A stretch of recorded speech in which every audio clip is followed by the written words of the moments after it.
I watched the first god bleed. I watched his blood fall from the sky and strike the newborn earth. Where the drops landed, vengeance opened its eyes. Where his severed flesh struck the sea, love rose from the foam. That is the part the poets never understood. Love and vengeance were born on the same night, from the same wound. I know because I was there. I stood beneath the sky while the first son raised a sickle against the first father. I heard the blade cut through something that had never imagined it could be wounded.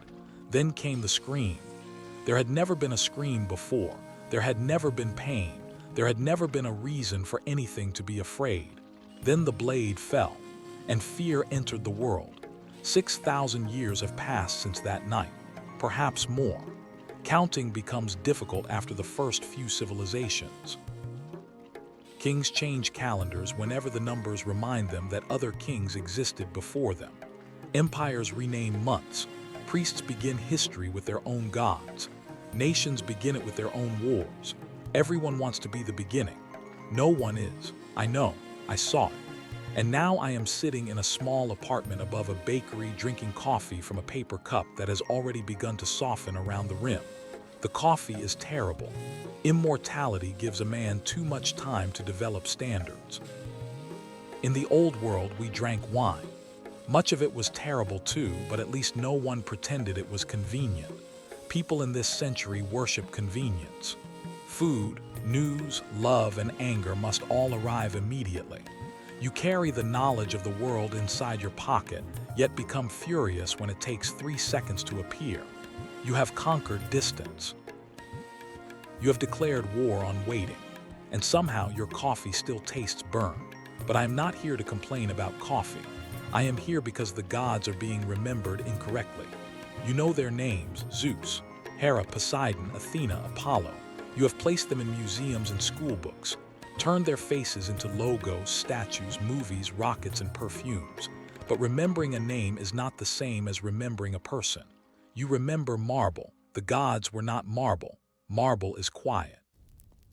The gods were weather, and before the weather there was emptiness. The Greeks called it chaos. When you hear that word, you imagine disorder. A city after an earthquake, a crowd running from fire, people shouting while nothing makes sense. The first chaos was not disorder. There was nothing available to be disordered. It was an opening. A vast, lightless gap before the world had decided what shape it wanted to take. There were no oceans because no ground existed to hold them. No stars because there was no sky in which to place them. There was not even darkness because darkness is only the absence of light, and light had not yet been invented. There was only the gap. Then came Gaia, Earth, not the blue planet you have photographed from space. She was the ground before ground had a name. She rose slowly from the emptiness. Valleys formed where she curved inward. Mountains lifted where she stretched. Stone hardened. Soil gathered. Water found the lowest places and waited there. Gaia did not enter the world. Gaia became the place where the world could happen. Then came Tartarus, the depth beneath the depth. A prison that existed before there were prisoners. And Eros. Desire, not romance or tenderness. Eros was the force that made separate things reach for one another. Without desire, nothing joins. Without joining, nothing is born. And without birth, there is no story. I do not know how long Gaia remained alone. Time had no sun to measure it. Eventually, she brought forth Ouranos, the sky. At first, he was beautiful. Everything is beautiful when it is new and has not yet discovered what it can control. Ouranos spread across Gaia from horizon to horizon. Stars burned within him. Clouds moved through him. Rain fell from him and entered her soil. From their joining came the Titans, Oceanus, whose waters would encircle the world, Hyperion, father of light, Ipetus, Rhea, Themis, Mnemosyne, who would become memory, and the youngest, Kronos. The poets described the Titans as giants because size was easier to explain than presence. The Titans were not frightening because they were large, they were heavy. When Hyperion entered a place, light bent around him. When Oceanus moved, every drop of water in the world leaned in his direction. When Mnemosyne spoke, you remembered things that had happened before you were born. You did not merely see the Titans. You felt them in your teeth, behind your eyes, in the pressure that enters a room before a storm. Then Gaia bore the Cyclopes, Brontes, Steripes, Arges. Each possessed one eye, but one was enough. They could look at lightning and imagine holding it. They understood fire before fire existed and metal while it still slept inside stone. Ouranos feared what they might create. He called them ugly. Power often gives fear an aesthetic explanation. He pushed them into Tartarus. Then Gaia bore the 100-handed ones. Cottus, Briareus, Gyges each had 50 heads and 100 arms. They could lift mountains and throw enough stone to darken the sky. Ouranos imprisoned them beside the Cyclopes. You must understand what that meant to Gaia. Tartarus lay beneath the earth, beneath her. Ouranos did not simply take her children away. He buried them inside their mother. Their movements became earthquakes. Their fists struck the walls of the abyss, and every blow passed through Gaia like pain through a nerve. She carried their prison within her. Ouranos either did not hear them or did not care. There is very little difference between cruelty and indifference when you are the one beneath the hand. That was when Gaia saw me. It was the first moment I understood that I existed. I stood beside a river without a name. I do not remember arriving there. I do not remember being born. My first memory is mud beneath my feet and Gaia's face opening in the hillside. Her eyes found me, not through me, at me. "Watch," she said.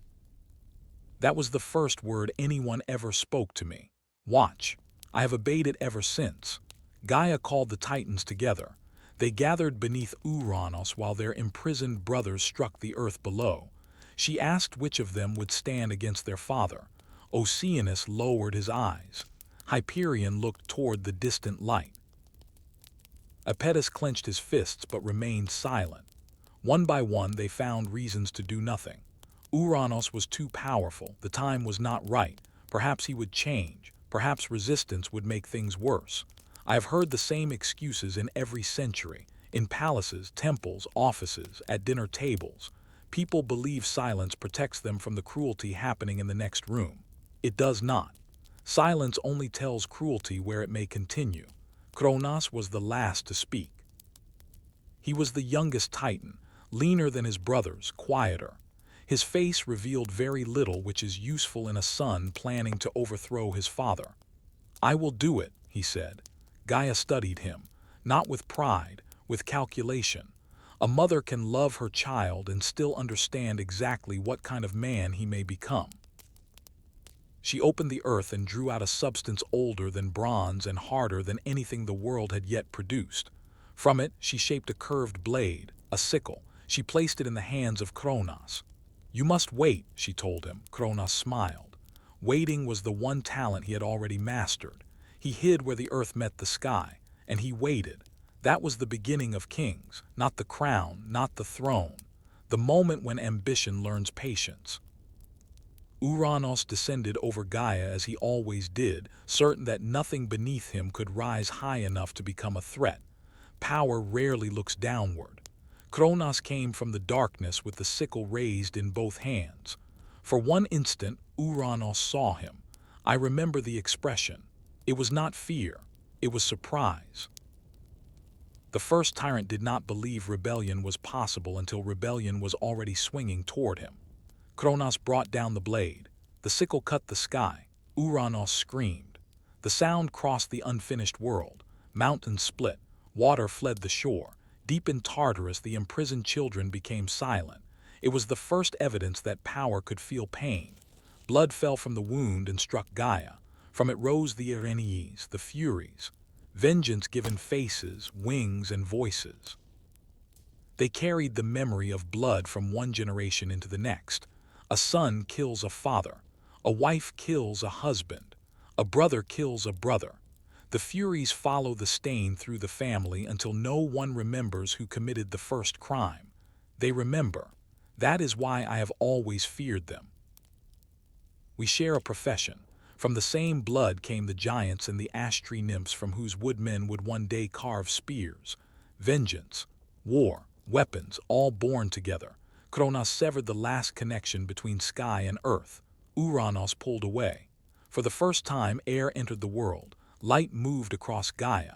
The mountains stood without being crushed. Creation finally had room. That is the terrible truth of the first rebellion. It was brutal. It was also necessary. The world could not begin until a son wounded his father. The severed flesh of Ouranos fell into the sea. Foam gathered around it and traveled across the water.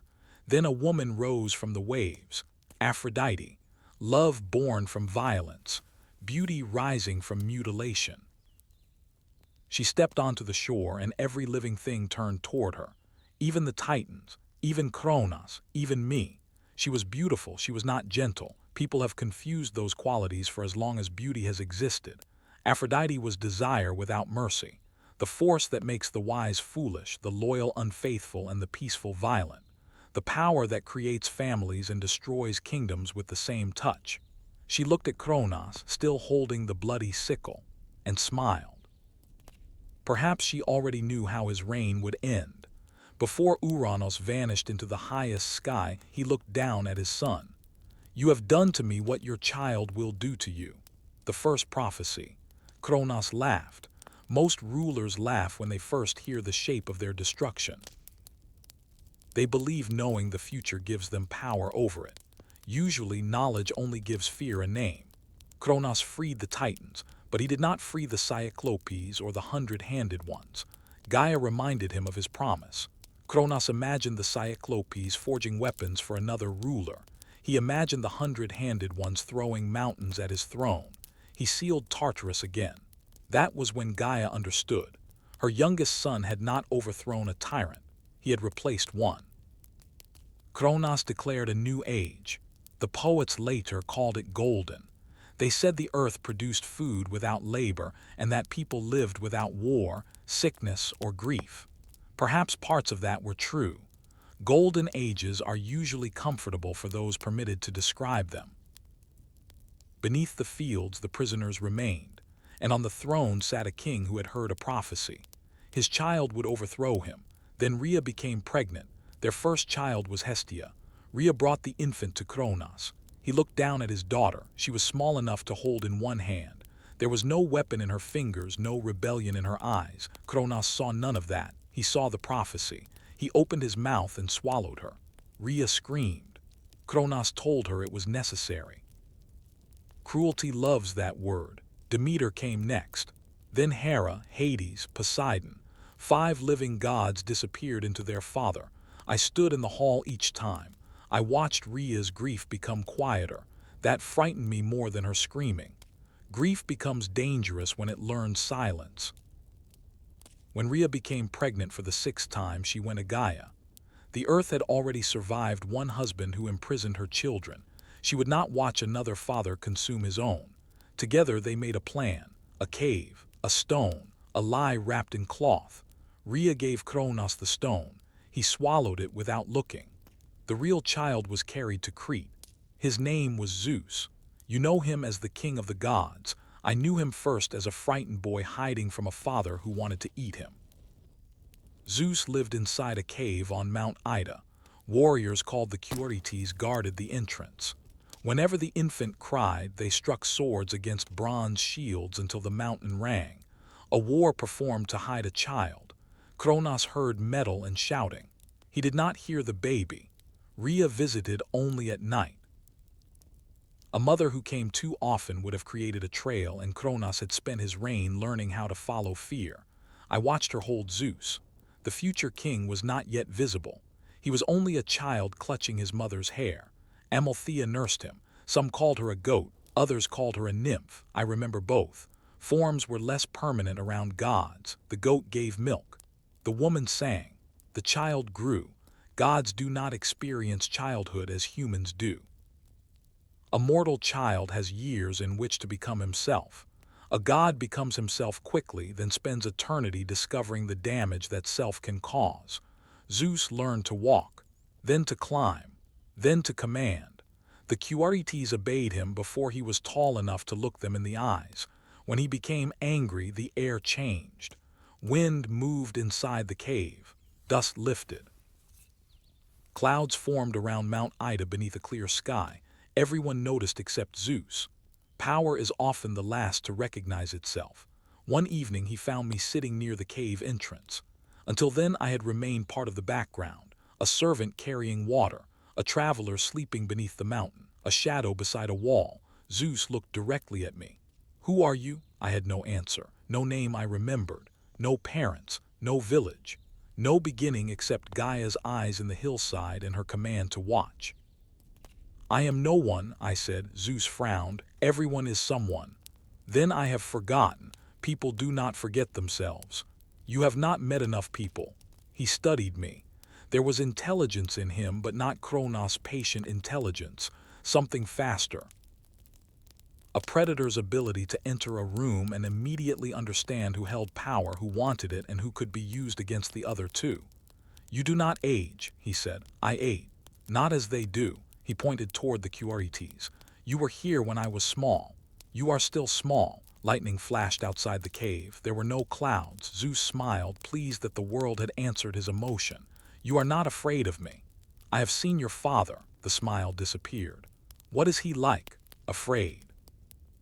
Zeus laughed. "Kronos rules everything. That is why he is afraid." For a moment he became only a child asking about a father he had never met. "Did he really eat them?" "Yes." "My brothers and sisters?" "Yes." "Are they alive?" "I believe so." "How?" "They are gods." He looked into the valley. Hestia, Demeter, Hera, Hades, Poseidon. Rhea had taught him their names. He repeated them every night, not like siblings, like debts. "I will bring them back," he said. It was not hope, it was a promise. Zeus left Crete when he had grown. He did not march openly against Kronos. His father had defeated the sky through an ambush, and Zeus understood that a son should learn from the crime that created him. He went first to Metis. She was a daughter of Oceanus and a goddess of strategy. Metis could enter a room, say almost nothing, and leave knowing every secret within it. Zeus trusted her. Later he would fear her. Later still he would swallow her. But at the beginning he loved her, or needed her. For Zeus, those feelings were often the same. Metis prepared a bitter potion. I carried the cup. That is the part no poet recorded. The future of the universe once depended on an unnamed man carrying a cup without spilling it. History has always relied on people whose names are removed later. Zeus entered his father's palace disguised as a servant. Kronos had changed. Fear had thickened him. His eyes moved constantly. His hands could not remain still. He ordered guards to search for children who did not exist and heard prophecy inside every laugh. Outside, the golden age continued. Fruit grew. Fields remained fertile. People sang hymns to a king they never saw. Inside the palace, Kronos was drowning in the future. Zeus approached with the cup. Kronos barely looked at him. Power stops seeing the people who carry its food. That blindness has killed more rulers than armies. "What is it?" Kronos asked. "Wine. It smells bitter. Medicine for the stomach." For one instant I thought Kronos recognized him, then he drank. The first convulsion threw him from the throne, the second cracked the floor, the third shook the palace. Kronos opened his mouth. Hestia emerged first, not as an infant but as a goddess fully grown, her eyes burning with the calm rage of someone who had spent an entire life imprisoned inside another being. Then came Demeter, Hera, Hades, Poseidon. Finally Kronos vomited the stone Rhea had wrapped in cloth. It struck the floor between them. For years he had carried the evidence of his failure inside his own body. Zeus stepped forward. "Father." Kronos recognized him, not by his face, by the prophecy. The future had entered the room. Kronos reached for the sickle. Zeus had no thunderbolt yet, no weapon, only defiance. Kronos swung. Zeus moved. The blade split the throne. The children fled. That was not the beginning of the war. It was the announcement. Kronos summoned the Titans. Not all answered. Oceanus refused. He had seen one ruler replace another and understood that water survives by flowing around power. Prometheus joined Zeus. That was when I first met him. He did not look like the cleverest being in existence. He looked tired. Intelligence sees disasters before everyone else and then must wait for them to arrive. His brother Epimetheus came with him.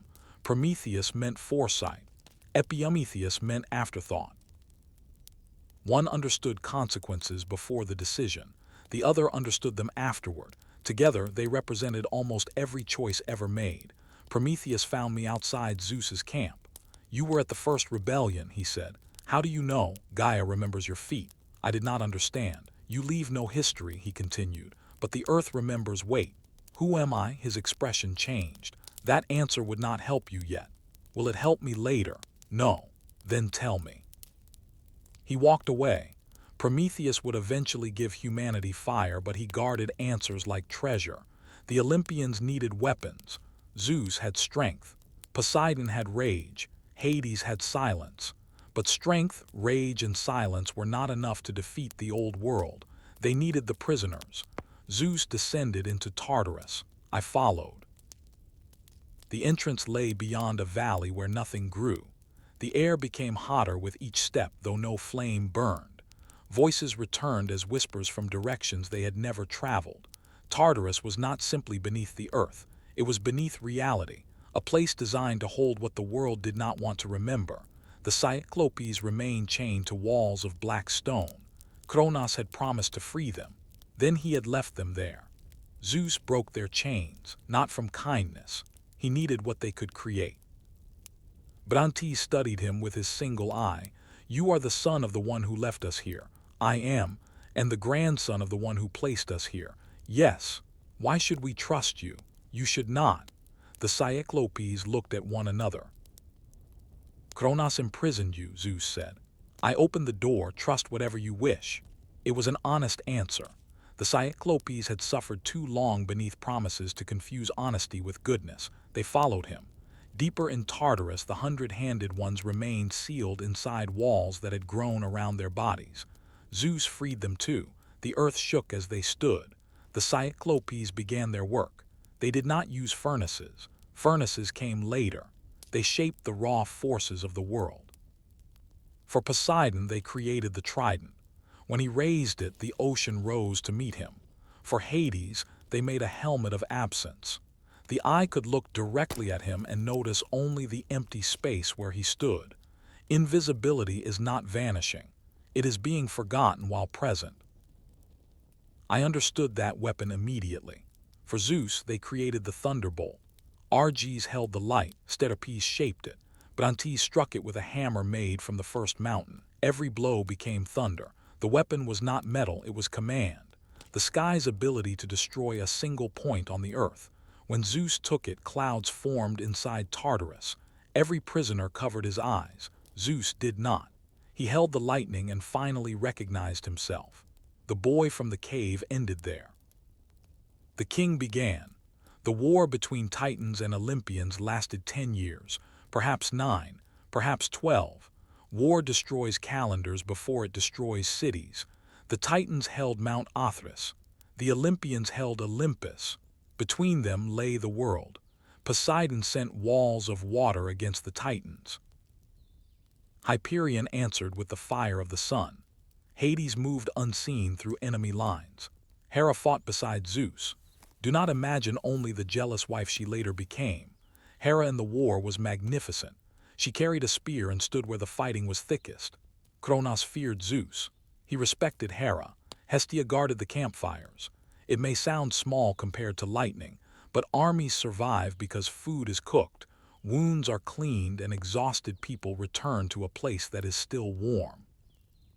Hestia did not conquer cities. She made returning possible. Demeter kept the ground alive beneath the armies. Where Titan fire burned the fields, she forced grain through the ash. War is decided as often by bread as by blades. Prometheus advised Zeus. He understood the pride and habits of his own kind. "Old always believe the young are impatient," he told me. "That is why patience defeats them." And Kronos taught Zeus how to overthrow him. How? By overthrowing Ouranos. Every tyrant writes instructions for the next rebellion. For years, the Olympians lost. The Titans were older and stronger. Atlas commanded their armies. He was not yet bent beneath the heavens. He stood straight then, proud, with shoulders broad enough to carry an army's expectation. Atlas fought with discipline. Kronos fought with fear. The difference nearly won them the war. Zeus hurled lightning until the mountains burned. Poseidon drowned valleys. Hades entered Othryss unseen and returned with blood on his blade. Still, the Titans held. Then Gaia spoke to me through the ground. Watch, the same word she had spoken at the beginning. This time it carried a direction. I followed the tremor to the 100-handed ones. Zeus had freed them but barely allowed them to fight. Their power frightened him. Olympian guards watched them at the edge of the battlefield, freed prisoners under new guards. The pattern had already begun again. Briareus looked at me with several of his faces. "The young king trusts the lightning," one mouth said. "He trusts what he holds," said another. "Not what he cannot control." I went to Prometheus. "Zeus must release them. He will not like that. He is losing." Prometheus looked toward the battlefield. "He likes losing even less." Desperation made Zeus wise, for one day, sometimes that is enough.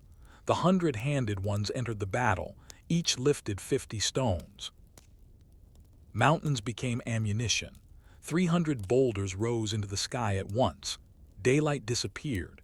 The Titans looked upward. The world fell on them. Stones struck Mount Olympus. The mountain broke. The Titan lines shattered. Zeus raised the thunderbolt and lightning spread across the sky like roots of white fire. The sea boiled. Forests ignited. Kronos stood at the center of the destruction, holding the sickle that had cut his father. Zeus walked toward him, father and son, prophecy and fear. The same story at 2 different ages. "You could have joined me," Zeus said. Kronos laughed. "You believe you are different. I freed those you imprisoned. You freed weapons." Zeus stopped. Kronos understood him because they were alike. That is the curse of fathers and sons. Recognition often arrives where love should have been. "You will swallow whatever threatens you," Kronos said. Zeus tightened his grip on the thunderbolt. "You will imprison what you cannot command." Clouds twisted above them. "You will betray those who help you." Prometheus stood among the Olympians. Zeus glanced toward him. Kronos smiled. "And one day your children will look at you the way you look at me." Zeus threw the lightning. The strike was brighter than day. When my sight returned, Kronos was on the ground. The sickle had fallen from his hand. The war was over. The defeated Titans were cast into Tartarus. Prometheus and Epimetheus were spared because they had supported Zeus. Oceanus remained free. Atlas received a different punishment. Zeus brought him to the western edge of existence, where the earth nearly touched the sky. "You carried the Titan army," Zeus told him. "Now carry the heavens." Atlas placed his hands beneath the sky. The weight descended. His knees bent. His muscles tore. Then the heavens settled upon his shoulders. Atlas screamed. It was the sound of a man realizing that forever had just begun. He remains there, not on your maps. Maps record places a traveler may reach. Atlas stands beyond geography, holding the distance between earth and sky. The Cyclopes remained with Zeus. The 100-handed ones were sent back to Tartarus, not as prisoners, as guards. Zeus called it an honor. Briareus called it a longer chain. The victors climbed Olympus. Zeus, Poseidon, and Hades divided the world. The poets said they drew lots. Perhaps they did. Gods often disguise negotiations as fate. Zeus received the sky.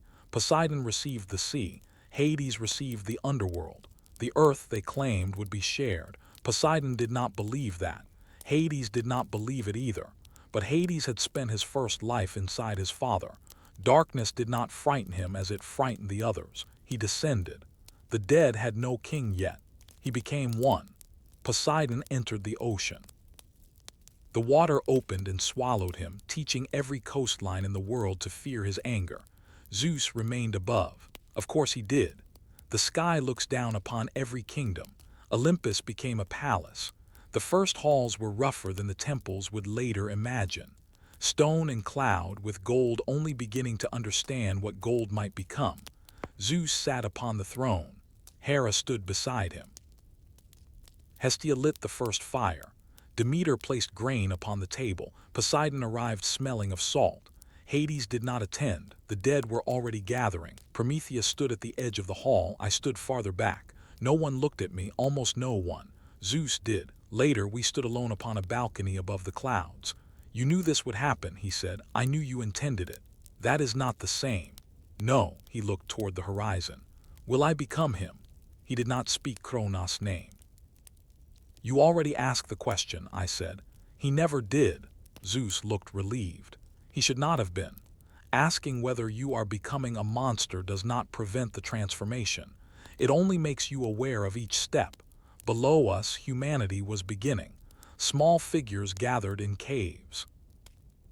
They had no cities, no metal, no writing, and no knowledge of the gods who had divided their world. Prometheus watched them with an expression I had seen once before. Rhea looking at Zeus, the expression of someone who had found a fragile thing and already decided to protect it. Zeus followed my gaze. What is he doing? Watching. I do not like the way he watches them. Why? Because he sees something. And you do not. Thunder rolled in the distance. No, Zeus said. I see animals. Prometheus knelt beside the humans and touched the cold ashes of a fire they had failed to preserve. Then he looked toward Olympus, toward the flame of Hestia, toward the power the gods had claimed for themselves. Prometheus had helped Zeus overthrow one tyrant. He had watched the son take the father's throne. He had heard Kronos' warning. And beneath the first evening of the Olympian age, the cleverest being in the world made a decision. He would steal from Zeus. Not a throne, not a weapon, not the sky. Fire. Zeus had survived his father, defeated the Titans, and divided the universe. Now he was about to discover that the smallest creatures in creation could frighten him more than any god. Titans wanted power. Humans wanted knowledge. Power can imprison an enemy. Knowledge escapes. Prometheus did not steal fire because humans were cold. That is what the poets told you because it made the story easier. A starving family in a dark cave. A sympathetic titan. A glowing coal hidden inside a hollow stalk. Simple, beautiful, almost true. Humans were cold. They were hungry. They feared every sound beyond the entrance of the cave. Sometimes lightning split a tree and left a red glow inside the wood. They carried the burning branches home and tried to preserve them. Then rain came, or wind, or sleep. The flame died. Darkness reclaimed them. But Prometheus did not risk Zeus's anger merely to warm their hands. He stole fire because Zeus had decided what humans were allowed to become. Prometheus disagreed. The first humans lived at the edge of everything. At the edge of forests they could not enter after dark. At the edge of rivers they could not cross. At the edge of understanding. They knew that the sun returned each morning, but not why. They knew that blood leaving the body meant death, but not how to stop it. The gods saw animals. Prometheus saw unfinished beings. One evening I found him kneeling beside a river. Clay covered his hands. Small human figures lay across the bank. Some had no faces. Others had softened beneath the rain and were returning to mud. What are you doing? I asked. Remembering. He pressed his thumb into one of the faces and formed an eye. Remembering what they are supposed to be. He shaped the second eye. The figure looked almost alive. You made them, some of them. Gaia began the work. The earth always begins the work. I gave it a shape it could carry. Then he looked at me. For the first time since I had met him, Prometheus appeared uncertain. You should sit down. I have watched the first god bleed. I think I can remain standing. This concerns you. I sat. Prometheus washed the clay from his fingers. Brown ribbons moved downstream. Before Kronos overthrew Ouranos, Gaia asked me to make something. She knew the Titans would rise and eventually fall. Gods believe they are permanent. Gaia knew better. He looked toward the hills. She wanted a witness. I remembered the river without a name, mud beneath my feet. Gaia's eyes opening in the hillside. Watch, you made me. I shaped you. From clay, earth, water, and a little blood. Whose blood? He hesitated. Whose? Ouranos. The blood of the sky. The blood from the first wound. Prometheus had caught some of it before it touched Gaia and became vengeance. You were an experiment, he said. A mortal shape containing a fragment of something that did not understand mortality. Why don't I remember? You were not meant to remember your making. Why can't I die? Prometheus looked toward the river. I did not finish you. That was the answer. not a blessing. Not a curse, an unfinished task. He had created a body but never placed an ending inside it. Before he could complete his work, Gaia had awakened me with one command. Watch. The command became my purpose. The unfinished body became my prison. You could finish me now, I said. Prometheus looked at me. You could give me death. No. Why? Because you have already lived. That is the problem. You have become something I did not design. I do not want to be something. No one does. That has never prevented it. He stood and returned to the clay figures. I grabbed his arm. You left me unfinished. He did not pull away. Yes, fix it. I cannot. Or you will not. He looked at my hand around his arm, then at my face. I no longer know the difference. I released him. For many years I hated Prometheus. The stories prefer uncomplicated relationships. The creator loves his creation. The creation worships its creator. The father protects the son. Reality is rarely so clean. Prometheus had given me existence. He had also me an ending. Gratitude and hatred lived inside me together. They still do. Prometheus continued teaching humanity. He showed them how to build with stone, observe the stars, count the seasons, tame animals, and recognize which plants healed and which killed. Zeus tolerated these gifts because knowledge given slowly could still be controlled. A priest could stand between a person and an answer. A king could decide who was permitted to learn. Fire was different. One flame could create another, and another. A gift that copies itself is difficult for power to contain. Zeus ordered that the divine flame remain on Olympus. Prometheus listened, then began planning the theft. He climbed Olympus during a feast. The gods were distracted. Ares was drinking. Hermes was cheating at a game no one had agreed to play. Hera was watching Zeus watch a nymph. Athena noticed Prometheus. Of course she did. Their eyes met across the hall. She said nothing. Perhaps she approved. Perhaps she was curious. Perhaps wisdom understood that knowledge could not remain private forever. Or perhaps she believed Zeus would catch him. Even gods confuse silence with innocence. Prometheus entered Hestia's chamber. At its center burned the flame of Olympus. It produced no smoke and consumed no wood. It existed because it had decided to exist. Prometheus held a hollow fennel stalk over it. A coal entered the stem. A small red light hidden inside something ordinary. That was how civilization left Olympus. Not inside a golden chest, not carried by an army, inside a weed. I followed Prometheus down the mountain.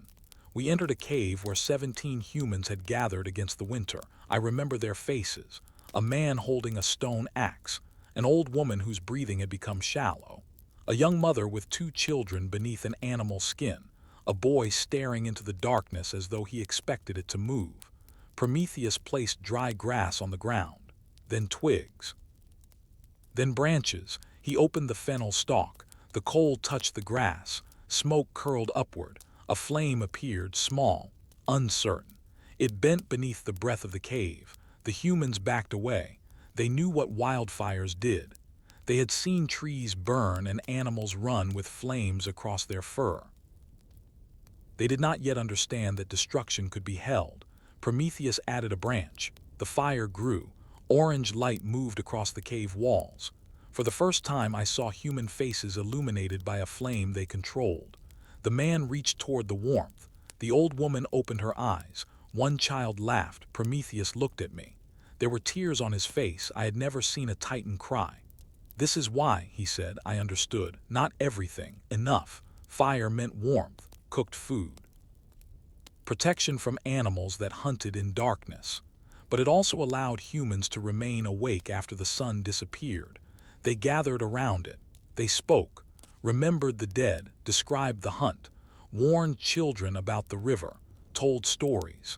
That night, humanity became more than a collection of frightened bodies. They became memories shared aloud. Prometheus had given them a second day inside the night. The fire spread. From cave to cave, village to village. A burning branch carried across a valley, a coal protected beneath ash, flint struck against stone. Soon smoke rose from hundreds of places. Zeus saw it from Olympus. His first expression was not anger, it was disbelief.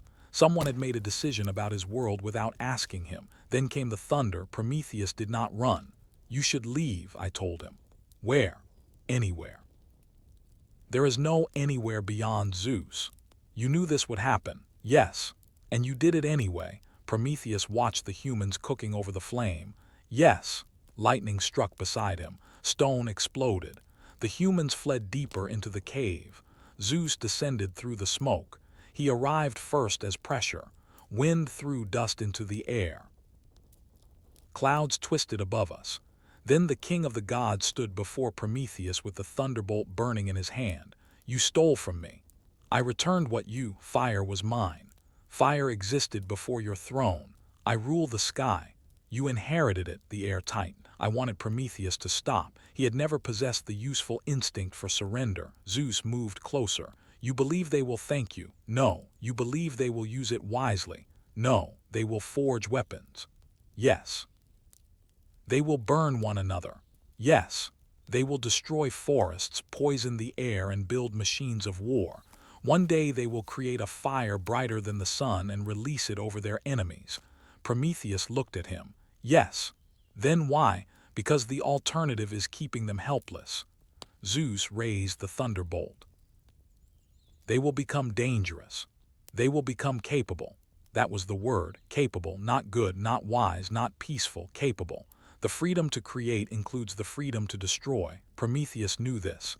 He gave them the choice anyway. Zeus ordered Hephaestus to forge chains strong enough to hold a titan. The young smith did not want to do it. I saw that in his face. But obedience is the first tool power demands from talent. Prometheus was taken east to a mountain in the Caucasus. His arms were extended and chained to the rock. His ankles were bound. His body was left exposed beneath the sky he had helped Zeus win. Zeus stood before him. You love the humans, he said. Then you will share their greatest gift. Prometheus smiled. Suffering? Tomorrow. The eagle came at dawn. It was not an ordinary bird. Its wings covered the sun. Its claws struck sparks from the mountain. Prometheus did not scream until its beak entered him. There are sounds memory should release. Mine does not. The eagle tore open his body and ate his liver. At night the organ grew back. At dawn the eagle returned, again. I climbed the mountain years later. Perhaps a century had passed. Pain makes time difficult to measure, even for the person watching it. Prometheus hung against the stone. Blood darkened the rock beneath him. His body had healed during the night, but the shadow of the eagle was already crossing the mountain. He saw me. You are still here. I am always here, he smiled weakly. They will forget me. They will not. The fire, still burning. The cave had become a village. The village had become a town. There were kilns, ovens, metalworkers, and children learning to create sparks from stone. Prometheus closed his eyes. Then it was worth it. The eagle descended. I left. I have watched strangers die in wars and cities filled with bodies. I have seen ships sink while men called to gods who heard them and chose not to answer. But I could not watch the eagle twice. Zeus had punished the thief. Now he turned toward those who had received the gift. Humans cooked, forged, built, counted, questioned. Every answer created another question. That frightened Zeus more than the flames. A fire can be extinguished. A question can survive inside the person who heard it.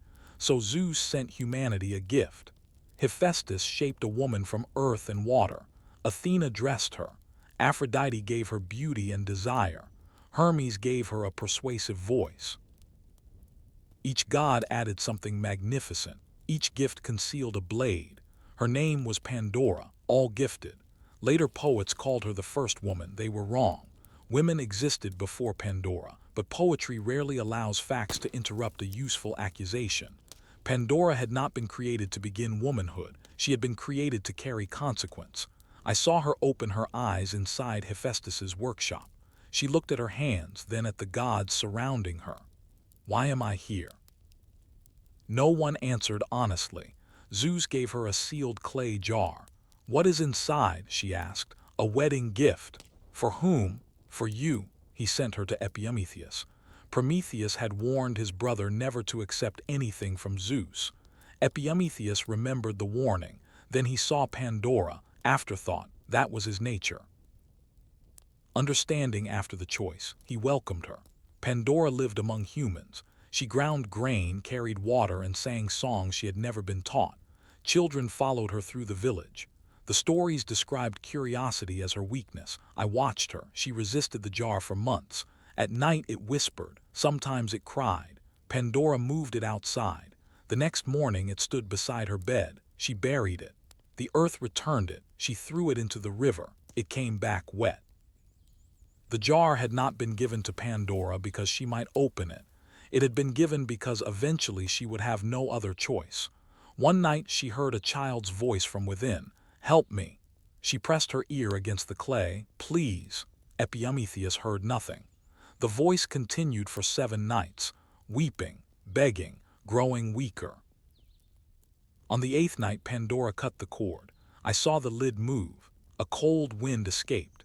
It passed through walls, skin, and bone. Disease entered a sleeping man and settled inside his lungs. Madness found a woman beside the river. Famine crossed the fields. Jealousy entered a marriage. Greed entered a king who had not yet built his palace. War found iron before iron had been forged. Old age touched humanity. The world seemed to age in a single breath. Pandora tried to close the jar. Grief, hatred, and despair poured around her. She forced the lid down until her hands bled. Then the village became quiet. "I did this," she whispered. "No," she looked at me. "I opened it. You were made to open it. Does that change what came out?" "No." "Then what difference does it make?" I had no answer. Some truths remove blame without removing grief. Something still moved inside the jar. Not scratching, breathing. One thing remained, hope. The poets argued about why. Some said Pandora trapped hope before it could escape. Others said it remained available whenever humanity needed it. Some believed hope was simply another evil, the promise of relief that allows suffering to continue. I later asked Prometheus.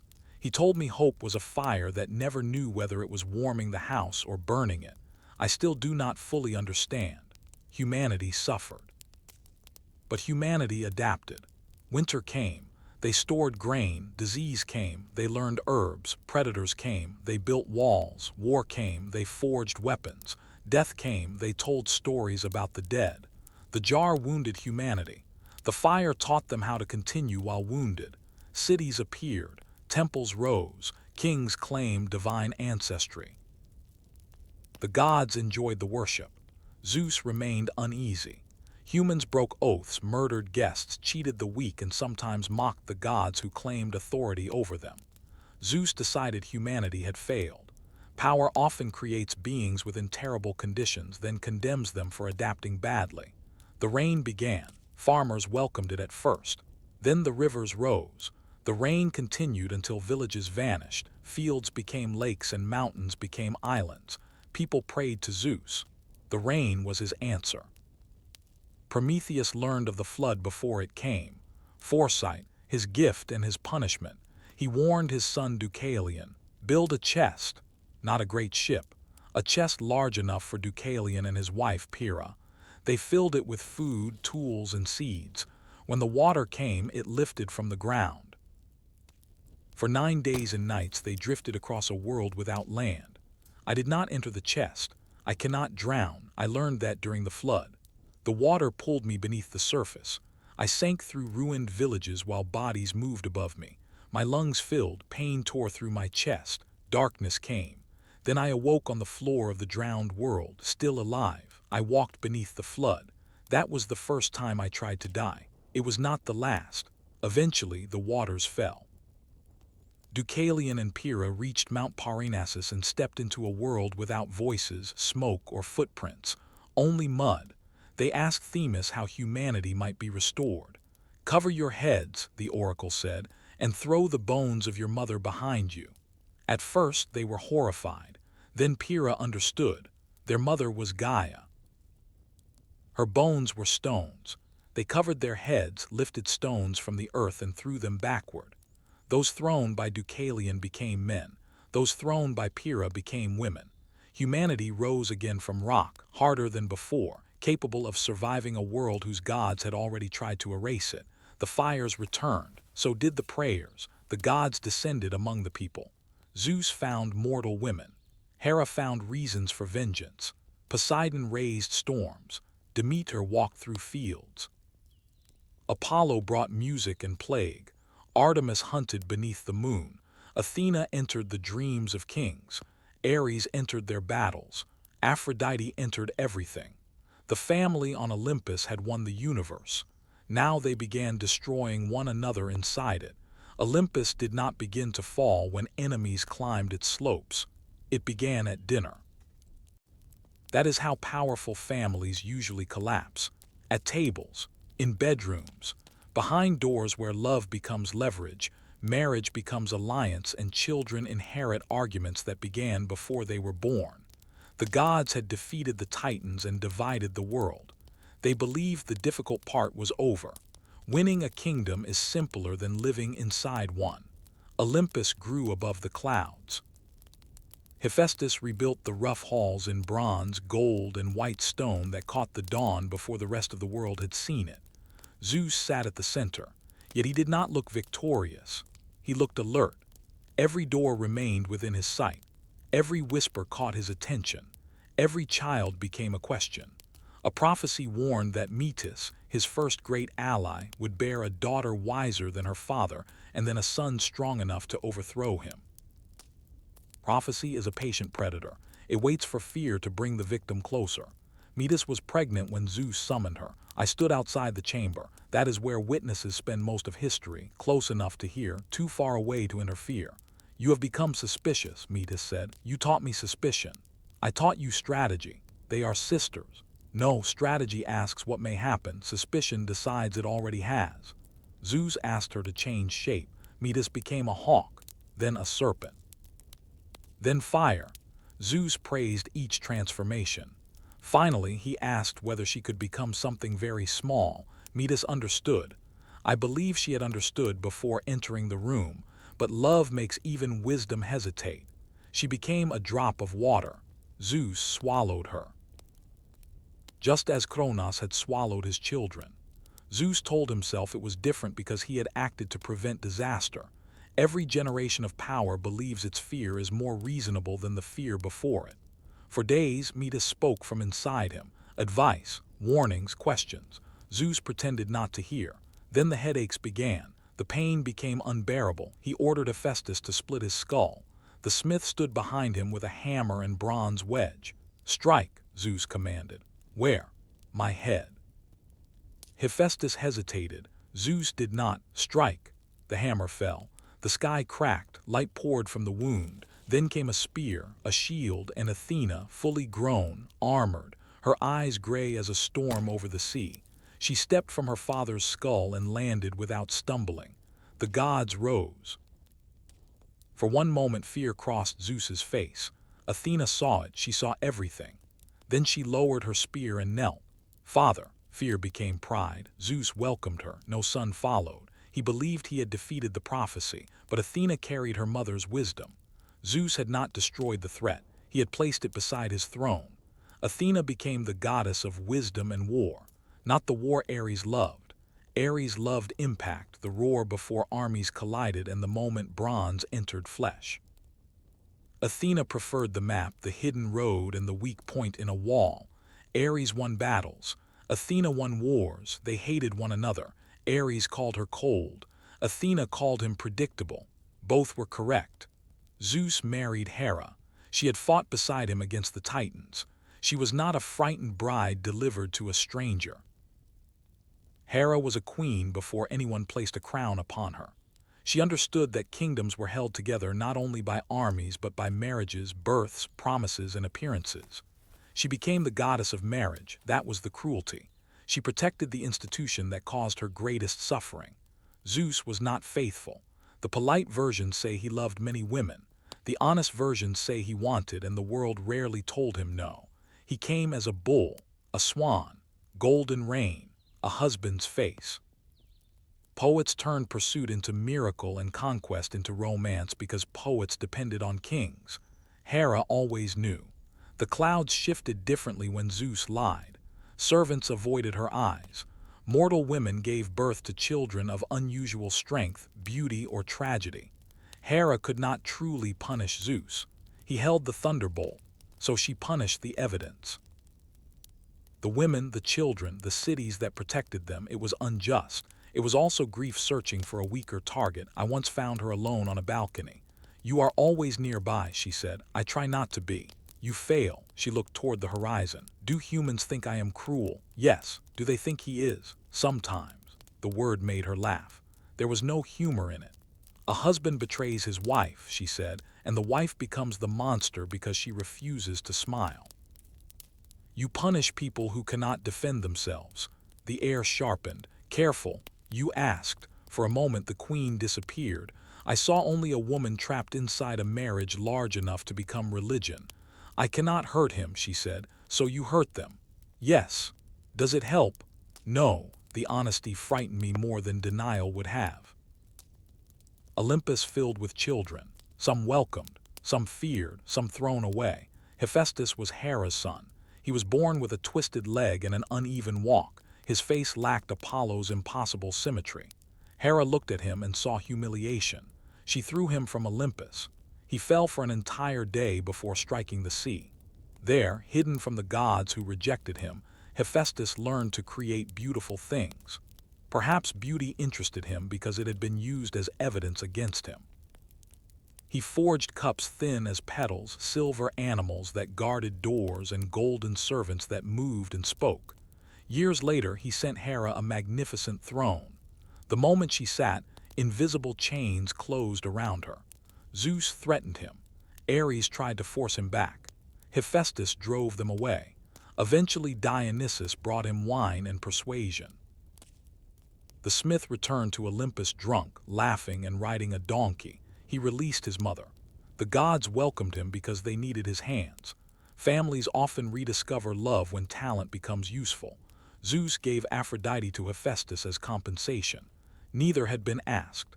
The marriage failed almost immediately. Aphrodite loved Ares, war and desire. Of course they found one another. Hephaestus discovered them and built a net of chains too fine to see and too strong for gods to break. When Aphrodite and Ares met, the net closed. Hephaestus called Olympus to witness their shame. The gods came, they laughed. That was the part I hated, not the betrayal, not the trap, the laughter. A family turning pain into entertainment. Aphrodite left without lowering her eyes. Hephaestus remained beside the empty bed. He had won. He looked defeated. That is the problem with revenge. It often succeeds. Apollo and Artemis were born on the floating island of Delos. Their mother, Leto, had been loved by Zeus. Hera forbade any fixed land from allowing her to give birth. So Leto wandered until Delos accepted her. Artemis came first. Then Apollo. I was on the shore. I remember light. Too much light. The moment Apollo opened his eyes, the island stopped drifting and roots of stone reached into the sea. Apollo became music, prophecy, healing, and plague. Humans struggle with gods who contain contradictions. They want healing to oppose disease. Apollo carried both. The arrow and the cure came from the same bow. He was beautiful. People mistook beauty for goodness around him. Daphne did not. Apollo pursued her. The poets called it love. Daphne called it terror. She prayed for escape and bark closed over her body. Her arms became branches. Leaves covered her hair. Apollo embraced the laurel tree and declared it sacred to him. Even transformed, Daphne became part of his story. That is how power remembers refusal, as possession in another form. Apollo gave Cassandra the ability to see the future. When she refused him afterward, he cursed the gift. She would always know what was coming. No one would believe her. She saw Troy burn years before the first ship arrived. She warned them. They laughed. A truth no one believes is a special kind of prison. I understood Cassandra. She saw what would happen. I remembered what had happened. Neither of us could make people listen. Artemis preferred forests and mountains to Olympus. She asked Zeus for a bow, independence, and the right never to marry. He granted her wishes. Fathers often admire independence in daughters until that independence opposes them. Artemis protected young animals and hunted them. She guarded childbirth while remaining separate from it. Like every god, she contained contradiction. But no divine story wounded the world more deeply than the loss of Demeter's daughter. Her name was Kore, the maiden, before the underworld, before the crown. Before the name, Persephone became heavy with death. Kore was gathering flowers when the earth opened. Hades emerged in a chariot drawn by black horses. Some stories say Zeus gave him permission. Some say Hades acted alone. Gods prefer confusion when responsibility becomes dangerous. I saw Hades seize her. I heard her call for her mother. Then the ground closed.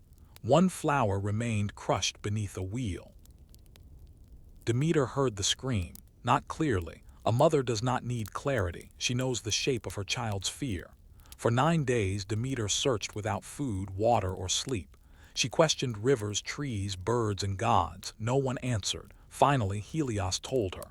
The sun sees everything done beneath it. Hades had taken Kore. Zeus had known. Grief became anger. Demeter left Olympus. She wandered among humans disguised as an old woman. At Eleusis, a royal family welcomed her and placed an infant named Demophon in her care. At night, Demeter held the child in fire, not to kill him, to burn mortality away. His mother discovered them and screamed. The ritual broke.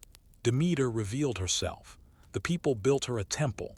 She entered it and her power from the earth. Seeds remained closed. Trees refused fruit. Grain died beneath the soil. Animals starved. Then humans. Smoke disappeared from the altars because starving people had nothing left to offer. That was when Zeus became concerned, not when a daughter was taken, not when a mother grieved. When worship began to fail, he sent messengers and gifts. Demeter refused them all. No grain until my daughter returns. For the first time since the Titan War, Zeus faced a power he could not strike with lightning. Demeter did not attack Olympus. She simply stopped feeding the world. The world collapsed. Never underestimate the person who feeds the kingdom. Zeus ordered Hades to release Kore. Hermes descended into the underworld. I went with him. The road to Hades is not a road. It is a surrender. Sound grows distant. Color drains. The air becomes still. We crossed the river where Charon carried the dead. The newly arrived reached for the shore they had left. No one returned. Cerberus watched from the gate. He recognized Hermes. He smelled something wrong in me. Living flesh that could not die. All 3 heads began to growl. Hades received us in a hall of dark stone. He was not the monster humans imagined. That would have been easier. He was quiet, controlled, lonely. The underworld had made him patient. The dead do not hurry. Kore sat beside him. She had changed. A crown rested on her head. Shadows moved when she raised her hand. Your mother has stopped the earth, Hermes told her. Kore closed her eyes. Hades held out an open pomegranate. Red seeds shone inside. Food eaten in the underworld binds the eater to it. Kore knew. I believe she knew. She had been taken there as a captive, but the woman before me was no longer only a prisoner. She had seen the dead, heard their names, learned their grief. She had discovered power in the place everyone else saw only loss. Kore lifted several seeds. I did not count them. She ate. Not enough to remain forever, enough to return. The agreement was made. For part of the year she would live above with Demeter. For part she would rule below. When she returned, Demeter ran to her. The goddess of grain held her daughter as though trying to join 2 bodies into one. Flowers rose around them. Trees opened. Fields turned green. The first spring began. When the time came for Kore to descend again, Demeter grieved. Leaves fell. The ground hardened. Winter entered the year. Humans say the seasons are caused by the Earth's journey around the sun. They are correct. They also say winter is a mother remembering the day her daughter was taken. They are correct about that too. Kore returned from the underworld as Persephone. The name belonged to a queen. Hades ruled the dead. Persephone understood them. There is a difference. Then came Dionysus. His mother Semele was mortal. Zeus loved her. Hera discovered it and visited Semele in disguise. Are you certain your lover is truly Zeus? Semele defended him. Then ask him to appear as he appears to his queen. Zeus had sworn to grant Semele any request.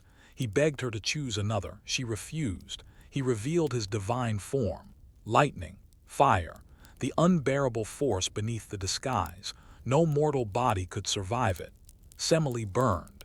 She had been carrying Zeus's child. He pulled the unborn boy from the flames and sewed him into his thigh. Months later, Dionysus was born, twice born, first from a woman, then from a god. He brought wine to humanity, not merely drink, release. For one night the farmer could forget the field, the widow could laugh, the slave could speak too loudly, the king could fall beneath the table. Wine dissolved rank. That frightened rulers. Dionysus gathered followers who danced beneath the moon and escaped, for a few hours, the roles assigned to them. People called them mad. Freedom is often described as madness by those who benefit from obedience. King Pentheus of Thebes rejected Dionysus as a foreign fraud. Dionysus allowed himself to be arrested. The chains fell open. The prison collapsed. Still Pentheus refused to believe. Dionysus persuaded him to spy upon the worshippers in the mountains. The king disguised himself and climbed a tree. The followers found him. Among them was his mother. In their divine frenzy, they believed Pentheus was a wild animal. They tore him apart. His mother carried his head toward the city, believing it belonged to a lion. When the madness lifted, she saw her son. Dionysus was welcomed onto Olympus after that. Hestia surrendered her throne so he could sit among the 12. That was her nature. The goddess of the hearth understood that a family sometimes survives because one person refuses to fight over a chair. Dionysus brought drums and wine into Apollo's world of measured strings. Apollo was order. Dionysus was surrender. Humanity needed both. The family on Olympus was complete, or complete enough to believe it was. Zeus ruled the sky. Hera guarded marriage. Poseidon shook the sea. Demeter fed the earth. Athena advised kings. Apollo carried light and plague. Artemis hunted beneath the moon. Ares entered battle. Aphrodite entered desire. Hephaestus shaped metal. Hermes crossed every boundary. Dionysus opened the hidden door inside the mind. Hades ruled below. Persephone moved between worlds. They were magnificent. They were terrible. They protected humans and destroyed them over insults. They demanded justice while living beyond consequence. They were not symbols, not yet. They were a family powerful enough to turn private pain into public disaster, and their children among mortals were beginning to grow. Perseus, Heracles, Theseus, Helen, Achilles, heroes, half divine, half human, strong enough to attract the attention of gods, mortal enough to die from it. Prometheus had given humanity fire. The gods gave humanity heroes. The fire built civilization. The heroes would nearly destroy it. The age of gods was ending. The age of tragedy had begun. The gods did not create heroes to save humanity. They created them because immortality becomes boring. A god can watch the same sunrise for 1,000 years, drink from the same golden cup, hear the same hymns and survive every wound. Eventually, victory loses its flavor. Mortals were different. They could fail. They could bleed. They could die. Death gave every decision a weight the gods could never fully understand. A hero carried divine power inside a body with an ending, strong enough to challenge monsters, fragile enough to become a tragedy. The gods called that greatness. I called it cruelty. Every hero I met believed the story belonged to him. It rarely did. The story belonged to the mother waiting beside a window, the wife holding a thread, the child standing beside an empty chair. Heroes moved through the world like storms. Everyone remembered the lightning. Almost no one remembered the roofs. The first great hero I followed was Perseus. His story began with a king who feared the future. That is how many of these stories begin. King Icarus of Argos asked an oracle whether he would have a son. The oracle gave him something worse, a grandson. The child of his daughter Danae would kill him. Icarus believed the prophecy could be prevented. Men always believe this. They lock doors, build walls, and treat the future like an intruder who can be kept outside if the window is narrow enough. He imprisoned Danae beneath the earth. Some called it a bronze tower. Others described a chamber of stone. I remember iron at the door, no sunlight. Her father gave her food, water, and clothing, everything except a life. Zeus found her anyway. No prison built by a mortal ever stopped the desire of a god. The poets said Zeus entered as golden rain. Light filled the chamber. Gold covered the floor. They called it a miracle. Danae did not. Years later, I asked what she remembered. The room filled with someone else's will, she said. Perseus was born from that night. When Icarus heard the infant crying, he knew prophecy had entered the prison. He feared killing the child because Zeus might punish him. He feared allowing the child to live because the oracle might be right. Fear made him inventive. He placed Danae and Perseus inside a wooden chest and pushed it into the sea. A king can tell himself he did not commit murder if the water performs the final act. The chest drifted for days. Danae held her child above the rising water and promised him a shore she did not know existed. A fisherman named Dictys found them near the island of Seriphos. Perseus grew there, strong, proud, protective of his mother. The island's king, Poseidon, wanted Danae. She refused him. Perseus stood between them. So the king devised a task that would remove the sun without making the murder visible. During a feast, Perseus promised to bring him the head of Medusa. The court laughed. Poseidon accepted. That is the danger of pride. It makes promises before wisdom has time to arrive. The gods armed Perseus. Athena gave him a polished shield. Hermes gave him a curved blade. The nymphs gave him winged sandals, a bag for the head, and a helmet that hid its wearer from sight. They told him how to kill Medusa. They did not tell him who she had been. That would have complicated the adventure. I followed Perseus to the edge of the known world. Stone figures covered the plain. Travelers, warriors, animals. All frozen in the instant they had looked into Medusa's eyes. She slept inside a ruined temple with her sisters.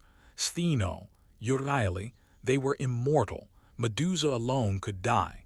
The one who had suffered most had also been made vulnerable. Snakes moved where her hair had once been. They did not hiss. They whispered. Each seemed to carry a fragment of her fear.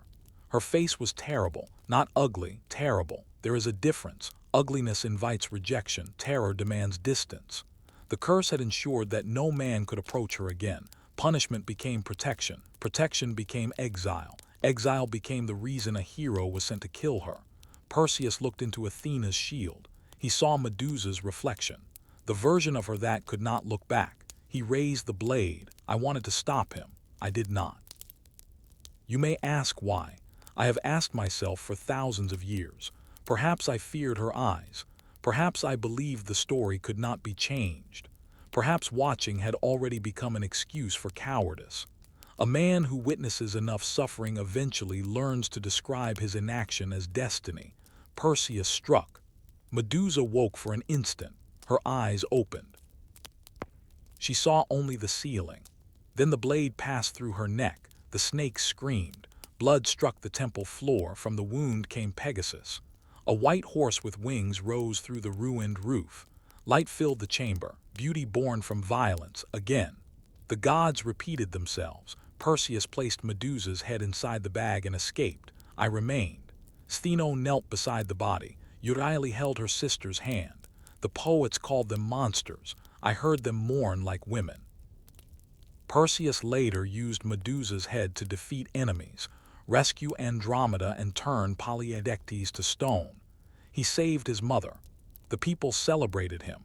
Athena placed Medusa's face upon her shield. The victim became the weapon of the goddess who had failed to protect her. Perseus tried to avoid the prophecy concerning his grandfather. He stayed away from Argus and built another life. Then, during an athletic contest, he threw a bronze discus. The wind carried it beyond its course. It struck an old man in the crowd. Icarus died. No tower had stopped the prophecy. No chest. No sea. No distance. Prophecy does not need intention. Only time. Perseus became a king. A good one by the standards of kings. But I remember him best as the young man leaving Medusa's temple. He had accomplished the impossible. He looked smaller than when he entered. That is what killing does before the songs begin. Then came Heracles, the strongest man who ever lived, perhaps also the most broken. His mother was Alcmene, his father was Zeus. Hera knew. Before Heracles was born, Zeus declared that a descendant of Perseus born that day would rule. Hera delayed Alcmene's labor and caused another child, Eurydice, to be born first. The weaker child received the throne. Heracles received the strength. That arrangement defined his life. He was powerful enough to perform impossible deeds, yet forced to obey a king who feared him. Hera sent 2 snakes into his cradle. The infant Heracles strangled one in each hand.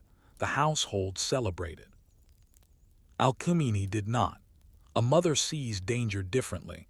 Everyone else saw proof of greatness. She saw that the gods had already found her son. Heracles grew before he learned how to control what grew inside him. He mastered weapons, wrestling, and chariots. He also killed a teacher after losing his temper. People praised what his hands could destroy. Few taught him how to live with the hands afterward. He married Medea. They had children. For a time he was happy. Happiness in these stories is often the silence before a door opens. Hera sent madness. It came without thunder or warning. Heracles looked at his family and saw enemies.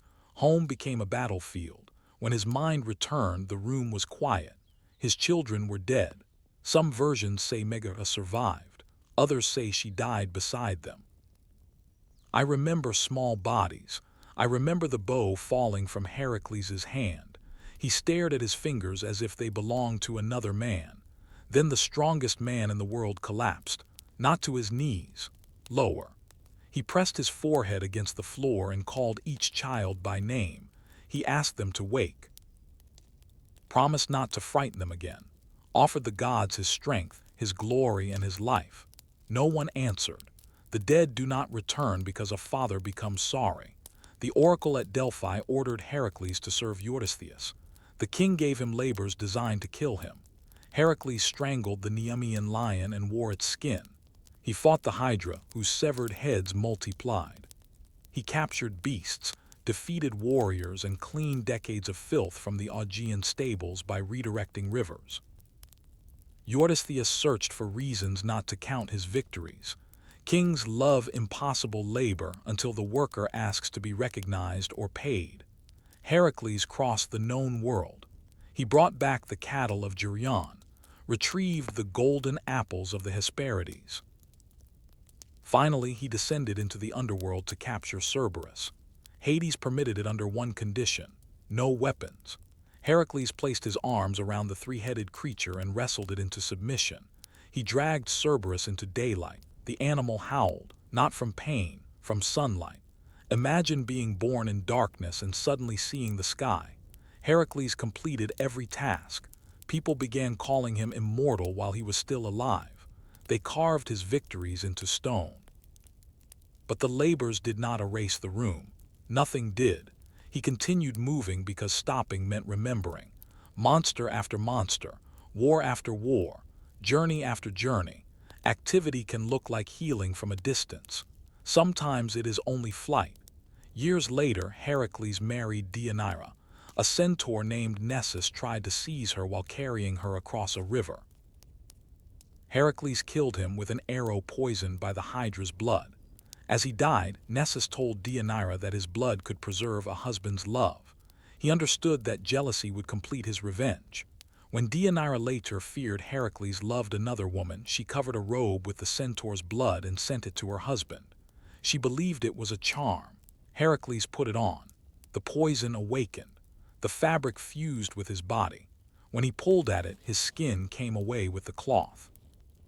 He built his own funeral pyre. No one wanted to light it. Finally, Philoctetes agreed.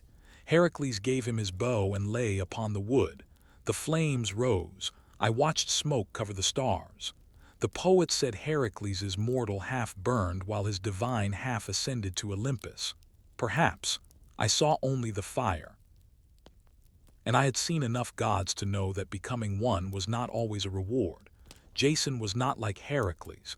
He did not begin with strength. He began with a missing sandal. His uncle Peleus had taken the throne of Iolcus. An oracle warned Peleus to fear a man wearing only one sandal. Jason arrived after losing the other while carrying an old woman across a river. The woman had been Hera in disguise. Gods often test kindness only when kindness is useful to their plans. Peleus saw the bare foot and remembered the warning. Instead of killing Jason openly, he sent him to retrieve the golden fleece. The impossible task again. A weapon kings use against men they cannot murder without consequences. Jason gathered the greatest adventurers of his generation aboard a ship called the Argo. Orpheus came, Castor and Pollux, Heracles for part of the voyage, others whose names filled later songs. I boarded as a supplier of wine. No one questioned me. Men preparing for impossible journeys rarely inspect the person carrying the drink. Jason was handsome and persuasive. He could make another person feel essential while speaking to them. This was a gift. It was also a weapon. The Argo crossed dangerous seas and passed between rocks that crushed ships. Every obstacle became another verse in the song Jason believed would preserve his name. The golden fleece waited in Colchis. King Aeetes guarded it. A dragon that never slept coiled beneath the tree. Aeetes ordered Jason to yoke fire-breathing bulls, plow a field, plant dragons' teeth, and defeat the armed men who rose from the ground. Jason would have died. Then Medea saw him. She was the daughter of Aeetes, granddaughter of the sun, priestess of Hecate, a sorceress intelligent enough to understand every danger except the one created by love. The gods said Aphrodite forced her to desire Jason. Perhaps. I think Medea also saw a door. Jason represented escape from her father, her country, and the future others had chosen for her. Sometimes love is the name we give a door when we are desperate to leave the room. Medea gave Jason an ointment that protected him from the bull's fire. She told him how to defeat the warriors born from the earth. Throw a stone among them. The warriors would blame one another and fight until none remained. Human armies have required less encouragement. Jason completed the tasks. Aeetes refused to surrender the fleece. Medea led Jason into the sacred grove and sang until the dragon closed its eyes. Jason took the fleece. They fled. Medea left her father, her home, the name she had carried before Jason. Her brother followed them. What happened next depends upon who tells the story. Some said Medea killed him and scattered his body into the sea so their father would stop to collect the pieces. Others said he died during negotiations. I remember blood on the deck. I remember Medea staring into the water. I do not remember who held the blade. There are memories even I distrust. Jason and Medea returned to Greece. She helped him punish Peleus, but Jason did not regain the life he believed awaited him. They were driven away and settled in Corinth. For years, Medea gave him everything. Children, protection, counsel, the magic that had made his victories possible.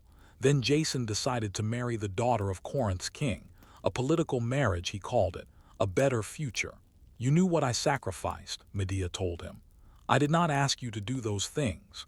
That sentence destroyed what remained between them. It is the sentence of every person who accepts a sacrifice and later wishes to escape the debt. Jason believed gratitude had an expiration date. Medea believed betrayal required payment.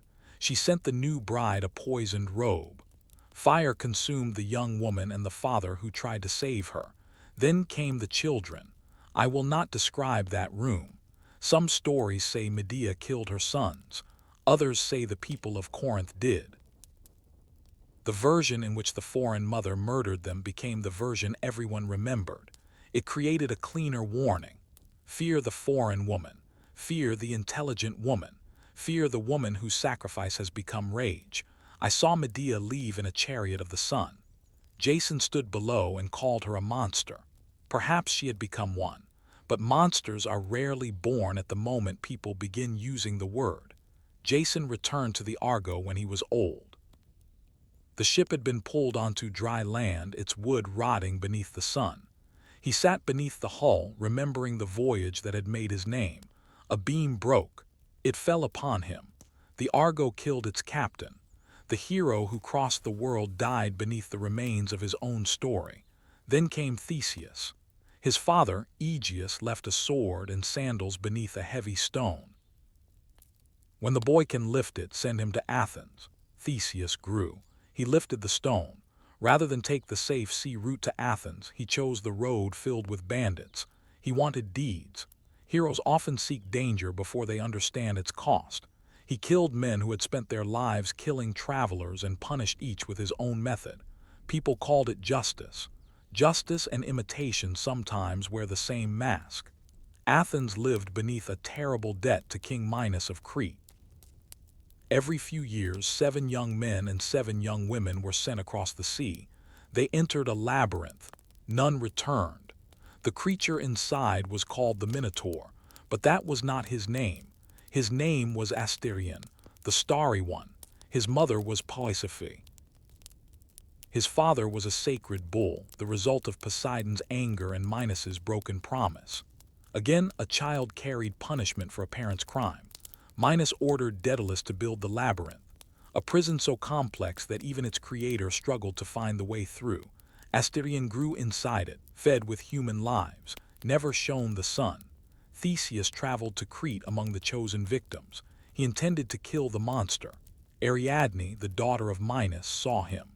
The stories say she fell in love. Perhaps Aphrodite compelled her. Perhaps she hated the labyrinth and what her father had built. Perhaps Theseus represented escape. Stories simplify women by calling every decision love.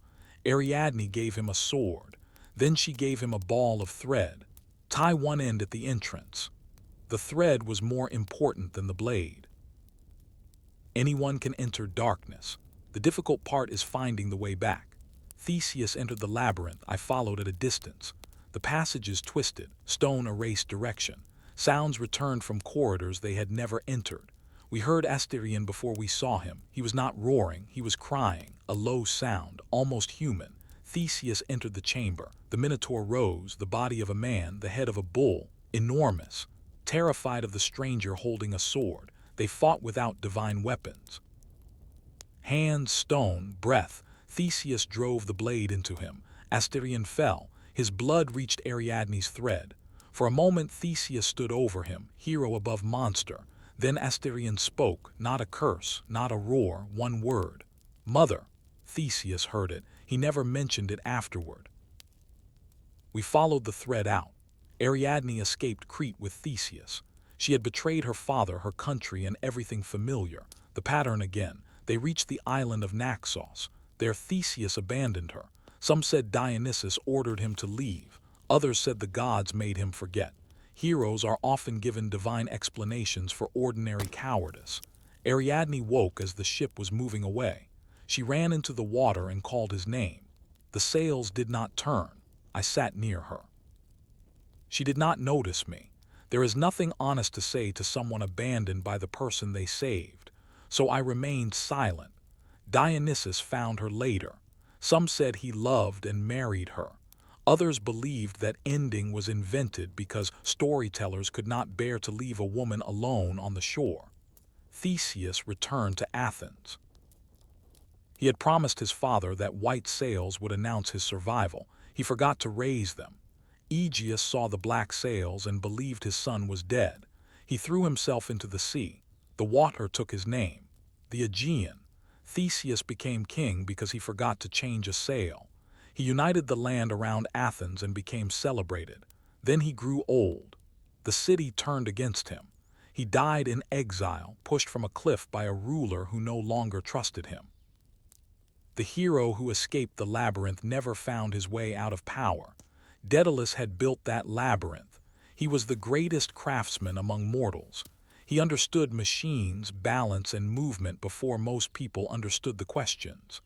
After the Minotaur's death, Minos imprisoned Daedalus and his son, Icarus. The land was guarded, so was the sea. The king controls the earth and water, Daedalus told the boy, but not the sky. He built wings from wood, feathers, thread, and wax. He attached them to their arms and taught Icarus how to move. Do not fly too low, the sea will wet the feathers. Icarus nodded. Do not fly too high, the sun will soften the wax. He nodded again. Children often hear warnings as evidence that adults have forgotten what joy feels like. They leapt from the tower. For one moment they fell. Then the wings caught the wind. They rose. No god had granted them flight, no winged horse, no enchanted sandals. A mortal had watched birds and created an answer. Prometheus would have smiled. Icarus laughed. The sound crossed the sea. He climbed. Daedalus called to him. The boy climbed higher. Perhaps the sun melted the wax. Perhaps cold air loosened the bindings. Perhaps one wing simply failed. The feathers separated. Icarus reached upward, then he fell. Daedalus watched his son strike the water. He circled above the place, calling his name, unable to land quickly enough and unable to stop flying. There are inventions that save the body and destroy the inventor. Daedalus reached the shore alone. He buried his son, then hung the wings inside a temple. He never flew again. People say Icarus died because he flew too close to the sun. That is not the lesson I remember. He died because, for one moment, flight felt more real than falling. Then came Orpheus, the greatest musician I ever heard. When he played, trees leaned toward him. Rivers slowed. Animals that hunted one another lay together. Even stones seemed to move. Music is the only power I have seen command without threatening. Orpheus loved Eurydice. Their wedding should have been one of the rare happy endings. A snake hid in the grass. It bit her ankle. The poison reached her heart before the wedding songs had ended. Eurydice died. Orpheus refused to accept it. Other heroes challenged monsters. Orpheus challenged death. He descended into the underworld carrying only his lyre. Charon hymned without payment. Cerberus lowered his heads. The tormented dead stopped their suffering to listen. Sisyphus rested beside his stone. Tantalus forgot his thirst. Orpheus stood before Hades and Persephone. Then he played. I was in the hall. I saw Hades close his eyes. The king of the dead had heard every plea, promise, and bargain. No one had ever brought him a song. Persephone wept. Orpheus did not sing of Eurydice's beauty. He sang of small things. The way she touched a doorframe when entering a room. The sound of her breathing before sleep. The way she laughed when bread burned. Love becomes real in details too ordinary for poetry. When the song ended, the underworld remained silent. Hades agreed to release her. One condition: Eurydice would walk behind Orpheus. He could not look back until they had both entered the living world. Orpheus began climbing. He heard footsteps behind him, soft, distant, sometimes there, sometimes not. The road rose. The darkness thinned. Light touched his face. Orpheus stepped into the living world, then he turned, too soon. Eurydice had not yet crossed. For one moment he saw her. She reached toward him. There was no anger in her face, only grief. Then the darkness pulled her back. Orpheus tried to follow. The road closed. Charon refused him. The gates remained shut. He sat beside the river of the dead for 7 days. He did not eat. He did not play. People say Orpheus looked back because he lacked faith. I have lived too long to believe that. He looked because footsteps are not a person. He looked because the gods had already taken her once.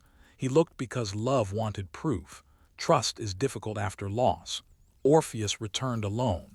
His music changed. Before Eurydice, he had made the world beautiful. After her, he made beauty painful. People heard him and wept without knowing why. The Maenads eventually found him. They tore his body apart. His head fell into a river, still singing. The current carried it to the sea. His lyre rose into the stars. The heroes kept coming. Bellerophon rode Pegasus and killed the Chimera, then tried to climb to Olympus and fell. Atalanta outran every man until desire and golden apples defeated her. Sisyphus cheated death and received eternity beneath a stone. Every story carried the same warning. Strength was not enough. Cleverness was not enough. Love was not enough. The gods gave mortals gifts, then punished them for using those gifts badly. They created desire and condemned those who desired. They gave prophecy and destroyed people who tried to escape it. They created heroes strong enough to change the world, then ensured those heroes could not save themselves. I began to understand why Gaia had wanted a witness, not to preserve the victories. The songs already did that. I was there to remember the cost. Medusa's sisters beside her body, Heracles calling the names of his children, Medea watching her homeland disappear behind the ship, Ariadne on the shore, Daedalus circling above the sea, Orpheus turning one moment too early. These were the true stories, not the monsters killed, not the kingdoms won. The moment after, always the moment after. And while those heroes crossed the world, another generation was being born, children carrying ancient curses, princes raised for war, a woman whose face would become an excuse, a warrior whose mother tried to hide him from death, a prince who would choose desire over peace, a prophetess no one would believe. The gods gathered above them.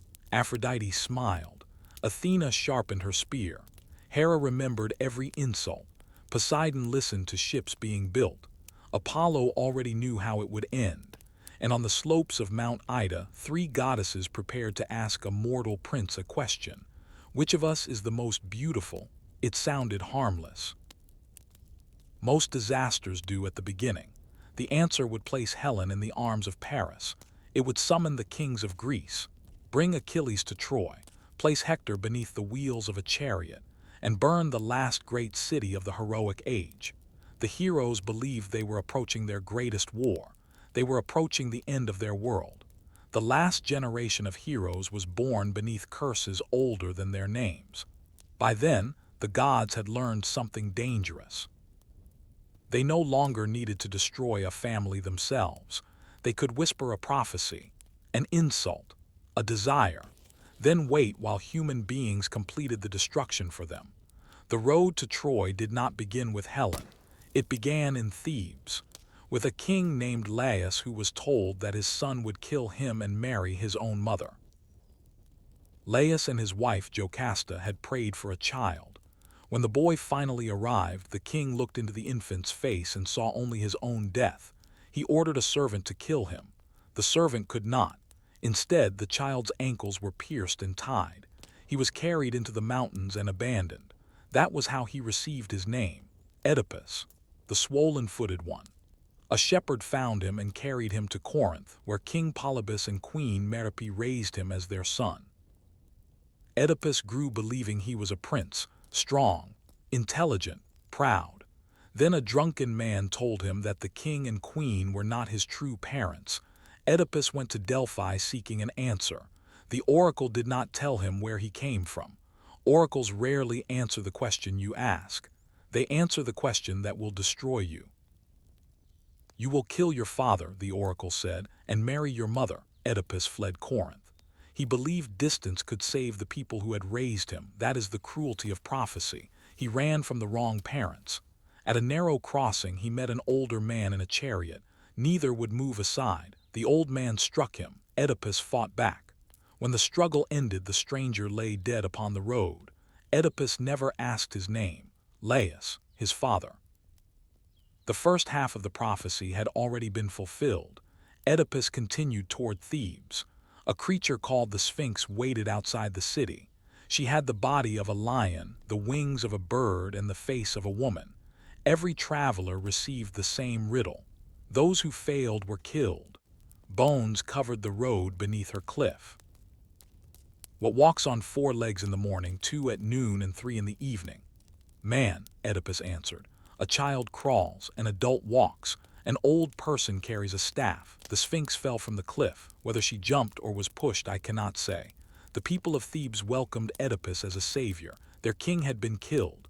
Their queen remained alone. They gave him the throne and Jocasta, his mother. The second half of the prophecy entered the palace disguised as a reward. For years they ruled together. They had children, Heracles, Apollonices, Antigone, Ismene. Then plague entered Thebes. Fields failed. Children died. The people begged the man who had solved the Sphinx's riddle to discover the cause. Oedipus promised he would. That promise destroyed him. He summoned prophets, servants, and witnesses. Piece by piece, the truth entered the palace. The murdered traveler, the abandoned infant, the wounded ankles, the shepherd who had found the child. Jocasta understood first. She begged Oedipus to stop asking questions. He refused. That is the tragedy of intelligence. The ability that saves you in one story may destroy you in the next. The final witness spoke. Oedipus was the son of Laius and Jocasta. He had killed his father, married his mother, fathered children who were also his siblings. Jocasta ran from the hall. Oedipus found her hanging inside their chamber. He took the pins from her clothing and drove them into his eyes.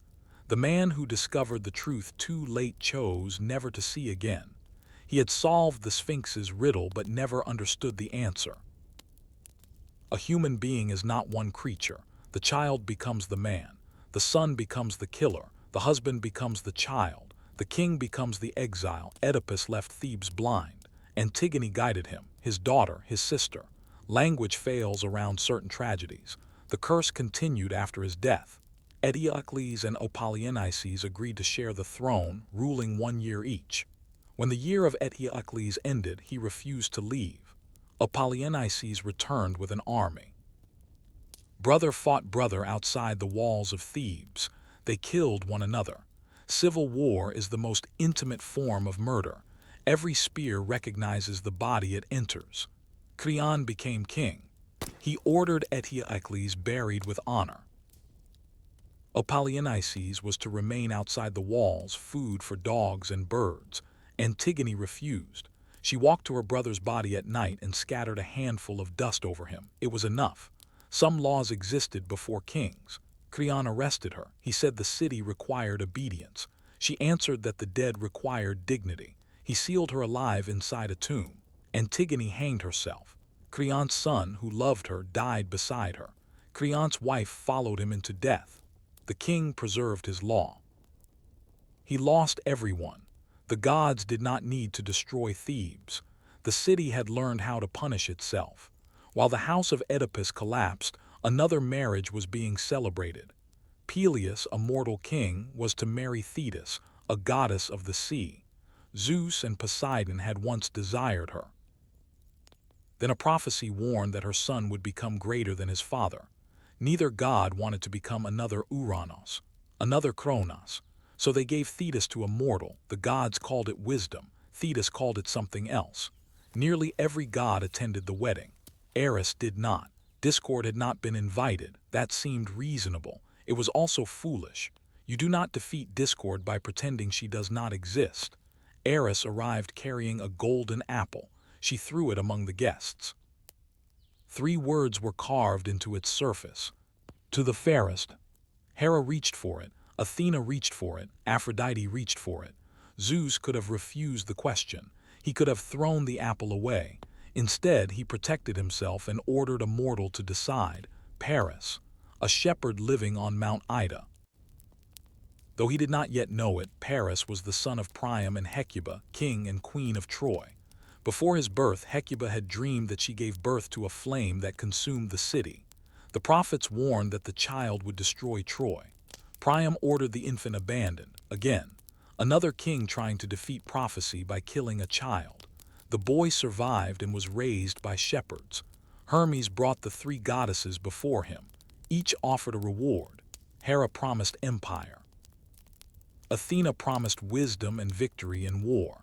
Aphrodite promised the most beautiful woman in the world, Helen of Sparta. Paris chose Aphrodite.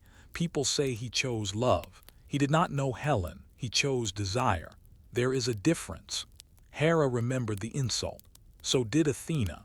Immortality gives a god forever to rehearse humiliation.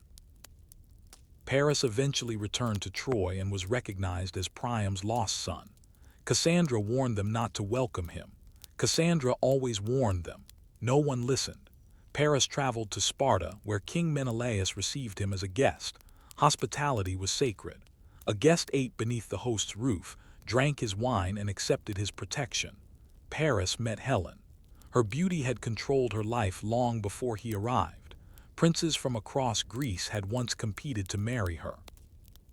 To prevent war among them, every suitor had sworn to defend whichever man was chosen. Menelaus had been chosen. The oath waited.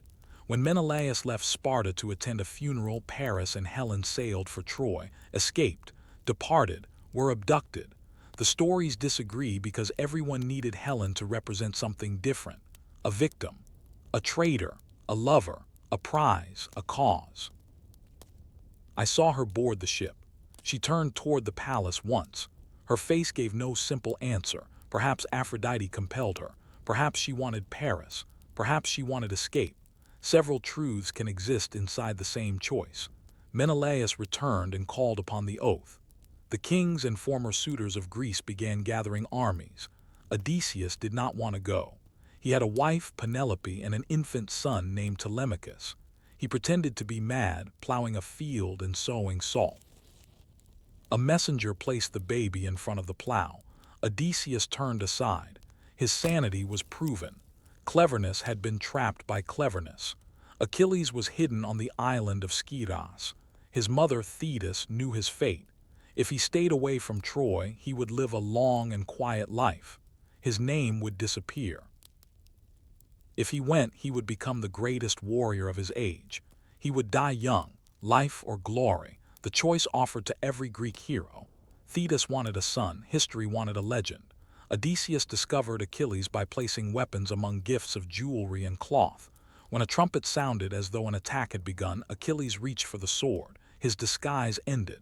"You will be remembered forever," Odysseus told him. Thetis had warned Achilles that fame was a beautiful grave.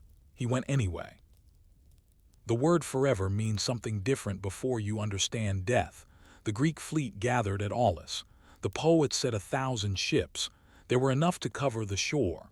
Then the wind stopped. The sea remained flat. Food spoiled. Disease spread. The prophet Calchas announced that Artemis demanded a sacrifice. Agamemnon, commander of the expedition, must offer his daughter, Iphigenia. Agamemnon sent a message to his wife, Clytemnestra. "Bring the girl to Aulis. She is to marry Achilles, a wedding." Another lie wrapped around a sacrifice. Iphigenia arrived wearing ceremonial clothing. Achilles had known nothing of the plan. When he discovered his name had been used, he promised to protect her. But thousands of soldiers wanted the wind. Clytemnestra begged her husband, "You are her father." Agamemnon answered that he was also commander of the Greeks. Power had divided him into roles. He chose the role that gave him an army. Iphigenia looked at the ships, the soldiers, and the altar. Some stories say she accepted death willingly for Greece. That version became popular among men who needed daughters to accept what fathers had decided. I was near the altar. I remember fear. A young woman realizing that every adult around her had agreed her life was less valuable than their war. The priest raised the blade. Mist covered the altar. Some said Artemis carried Iphigenia away and replaced her with a deer. I saw blood when the mist lifted. I cannot tell you whose it was. The wind began. The soldiers cheered. Clytemnestra did not. She looked at Agamemnon. Whatever returned from Troy would not be entering the home he had left. A murder had already begun. It would simply wait for him. The fleet sailed east. Achilles traveled with his myrmidons. Beside him stood Patroclus. Friend, companion, beloved. The word changes depending upon the century. The bond does not. Patroclus was the one person who could speak to Achilles without flattering or fearing him. Where Achilles burned, Patroclus steadied. Where Achilles saw glory, Patroclus noticed suffering. Troy appeared above the plain. The city was beautiful, that matters. People imagine doomed cities as places that deserve destruction. Troy was alive. Markets, gardens, workshops, temples, children growing behind the walls. Hector trained soldiers in the courtyard.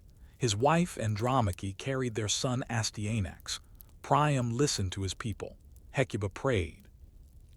Cassandra walked through the palace telling anyone who would listen that the city would burn. Paris had brought Helen inside. Hector blamed him.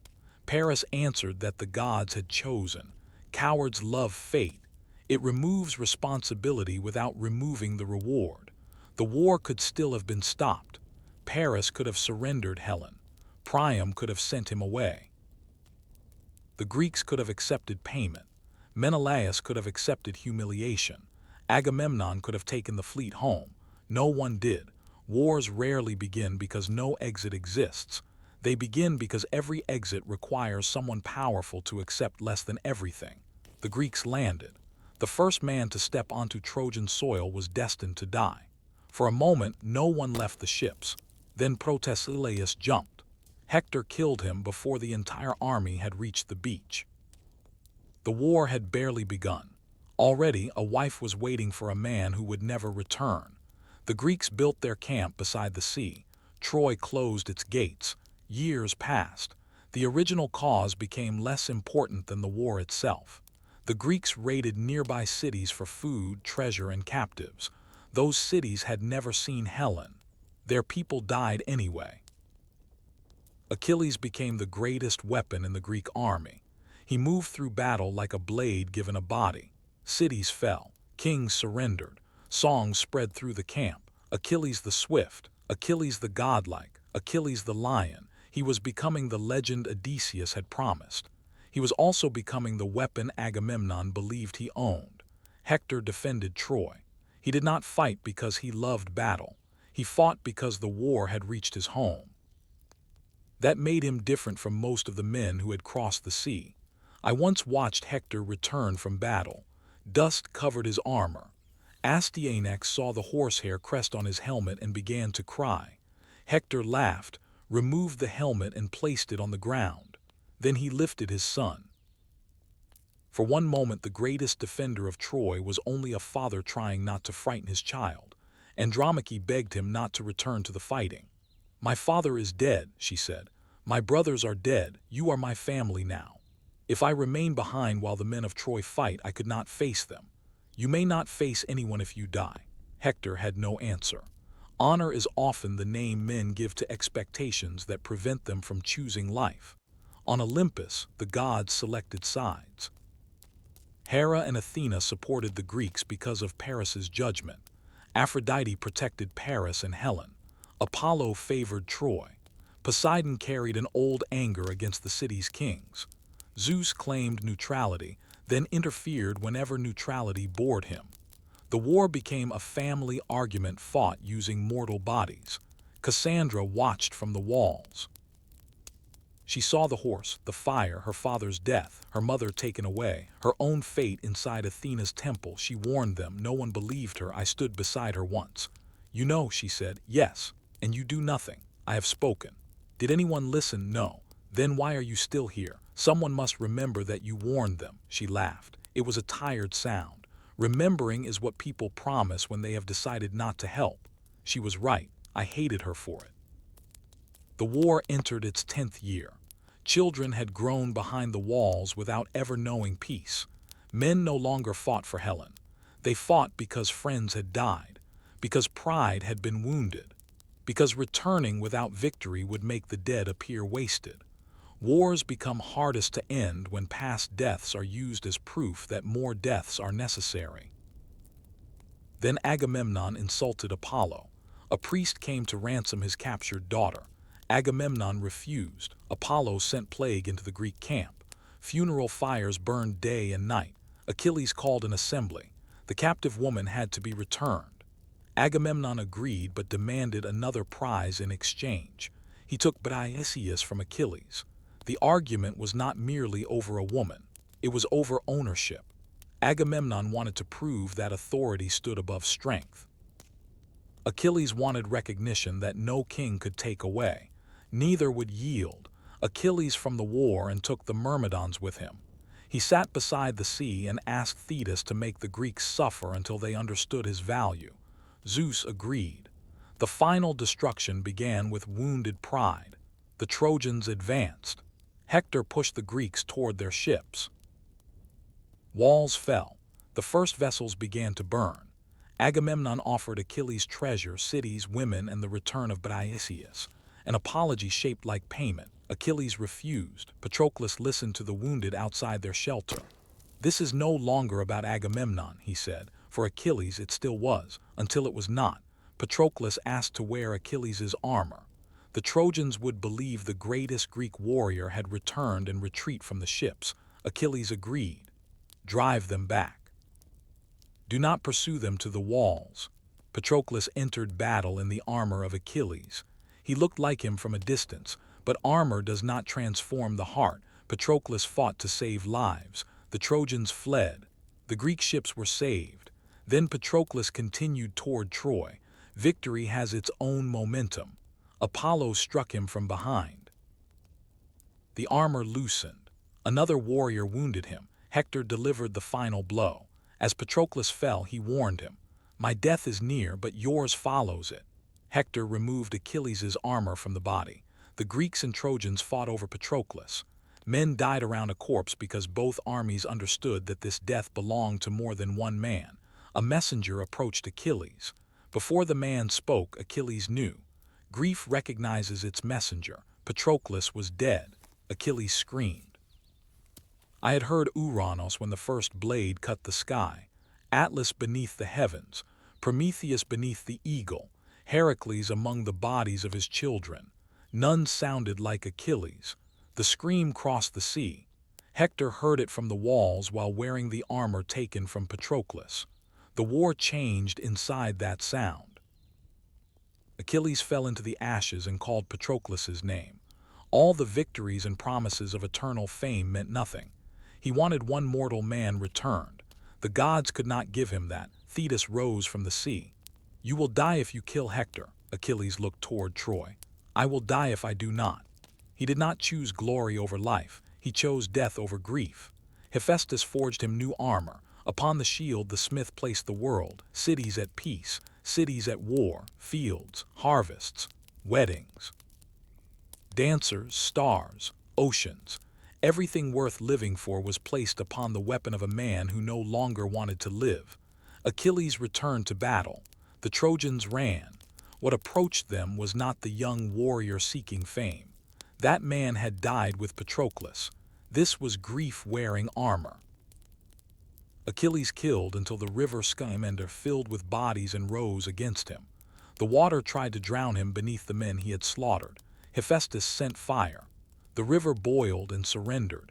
Even nature could not stop the gods from protecting their favorite killer. Achilles reached Troy. Hector stood outside the gates. Priam called from the wall, "My son, come inside." Hecuba begged him. The gate remained open. Hector could still enter, but shame stood between him and safety. He had made mistakes. Men had died. He believed the failure belonged to him. Achilles approached. Hector ran. The poets struggled with that detail. They wanted him to stand like a statue and accept death. Hector ran because he had a wife, a child, parents, a city. Courage does not erase the body's desire to continue. 3 times they circled Troy. Then Athena appeared beside Hector disguised as his brother. "Stand," she said. "We will fight him together." Hector stopped. When he turned for help, no one was there. The goddess had vanished. "The gods have called me to death," he said. He asked Achilles to make an agreement. Whichever man died, the survivor would return the body to the family. "There are no agreements between lions and men," Achilles answered. They fought. Hector wore the armor he had taken from Patroclus. Achilles knew every opening, every joint, every place where bronze ended and flesh began. His spear entered Hector's neck. Hector fell. "Return my body to my father." "No. Your own death is near." "I know." Hector looked toward the walls. Then he died. Men who had feared him for 10 years gathered around the corpse and stabbed it. People are often bravest after the enemy can no longer move. Achilles cut holes through Hector's ankles, tied the body behind his chariot and dragged it toward the Greek camp. Priam watched from the wall. Hecuba screamed. Andromache had been inside the palace preparing a bath for her husband. She had placed clean clothing beside the bed. She believed he would return covered in dust. Then she heard the city crying. She reached the wall and saw Hector's body dragging behind the chariot. When she awoke after collapsing, the first word she spoke was her son's name, Astyanax. The child did not understand why the world around him had begun to weep. Children are often the last to learn that their world has ended. Achilles placed Hector's body beside Patroclus. "See," he said. Patroclus did not answer. Hector was dead. absence remained. That is the moment revenge reveals its fraud. It promises that another person's suffering will reduce your own. Instead, it gives grief a second body. Achilles burned Patroclus upon a funeral pyre. People later described the games and magnificent prizes. I remember only Achilles watching the flames. He did not look magnificent, he looked cold. For days he dragged Hector's body around the grave. The gods preserved it. Apollo protected the skin. Aphrodite prevented decay. Even the gods who had allowed Hector to die refused to let humiliation consume what remained. On the 12th night, Priam left Troy.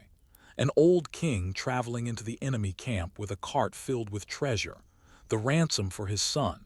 Hecuba begged him not to go. Achilles had killed Hector and desecrated his body. No law required him to spare the father, but grief had made Priam fearless. When everything that matters has already been taken, danger loses its authority. Hermes guided him through the Greek camp. The guards did not see him. The dogs did not bark. Priam entered Achilles' shelter. The old king crossed the room and knelt. He took Achilles' hands, the hands that had killed Hector, the hands that had tied his body behind the chariot. Priam kissed them. Everyone became still. "Remember your father," Priam said. Peleus, old, waiting across the sea, a father who would never see his son return from Troy. "I have done what no father should do. I have kissed the hands of the man who killed my child." For days Achilles had been rage. Now he became a son. He imagined his own father receiving news of his death. An empty doorway. An old man listening for footsteps that would never come. Achilles began to weep. Priam wept with him, the killer and the father, the Greek and the Trojan, a young man approaching death and an old man who had outlived too many sons. They wept in the same room, not as enemies, as people wounded by the same war. I stood outside. I had watched the first god bleed. Children swallowed, Prometheus torn apart by the eagle, Pandora blamed for a trap designed around her, Heracles calling to dead children, Ariadne abandoned, Orpheus losing Eurydice twice. I had watched thousands die. I had never wept. That night I did. For one moment the war stopped lying. No glory, no honor, no prophecy, no beautiful woman, no 1,000 ships. Only 2 men grieving the people they loved. That was the truth of Troy. Achilles returned Hector. He gave the city time to mourn. Andromache came to the body first, then Hecuba, then Helen. Each had lost a different man. Andromache had lost her husband, Hecuba her son. Helen mourned the one man in Troy who had never treated her as the cause of everything. The city burned Hector's body and buried his bones. Then the war resumed. Achilles did not live long afterward. Paris stood upon the wall with a bow. He was not Hector. A weak man can still release a powerful arrow. Apollo guided it, the stories say. It entered near the place where Achilles' armor ended. He looked surprised. Power never truly believes the wound will arrive. More arrows followed. Achilles died fighting. The greatest warrior in Greece left the battlefield carried upon the shoulders of other men. His bones were placed beside Patroclus, together in death. The walls of Troy still stood. Force had failed. Odysseus proposed another kind of weapon, a wooden horse. It was built large enough to hold armed men. The Greeks burned their camp and sailed beyond sight. They left the horse upon the beach. For the first time in 10 years, the Trojans opened their gates and found the shore empty. Children played where soldiers had died. People entered the abandoned camp. The war appeared to be over. Cassandra looked at the horse. "Burn it." No one listened. A priest named Laocoon threw a spear into its side. Metal moved faintly inside. Then serpents came from the sea and killed the priest and his sons. The Trojans believed the gods had punished him for attacking a sacred offering. Perhaps a god sent the serpents. Perhaps fear transformed an accident into a sign. It did not matter. The people had received the answer they wanted. They pulled down part of their own wall because the horse was too large for the gate. Remember that. The Greeks did not break Troy's defenses. The Trojans dismantled them to bring the enemy inside. Men pulled the ropes. Women sang. Children threw flowers. Cassandra struck the wooden body with her hands. "There are men inside," some laughed, others her. Prophecy is useless when truth becomes inconvenient. The horse entered Troy. That night the city celebrated. Wine flowed.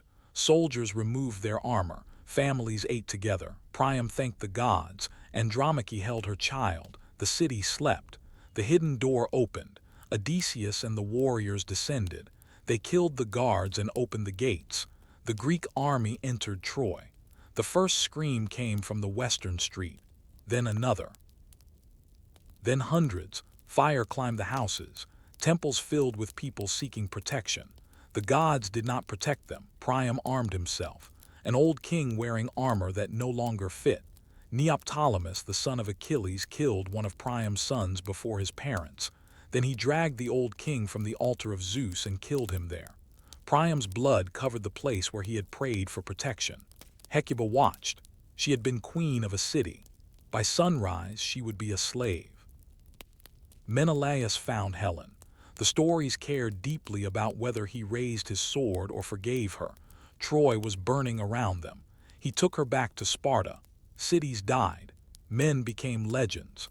Helen returned to a marriage and lived among the consequences.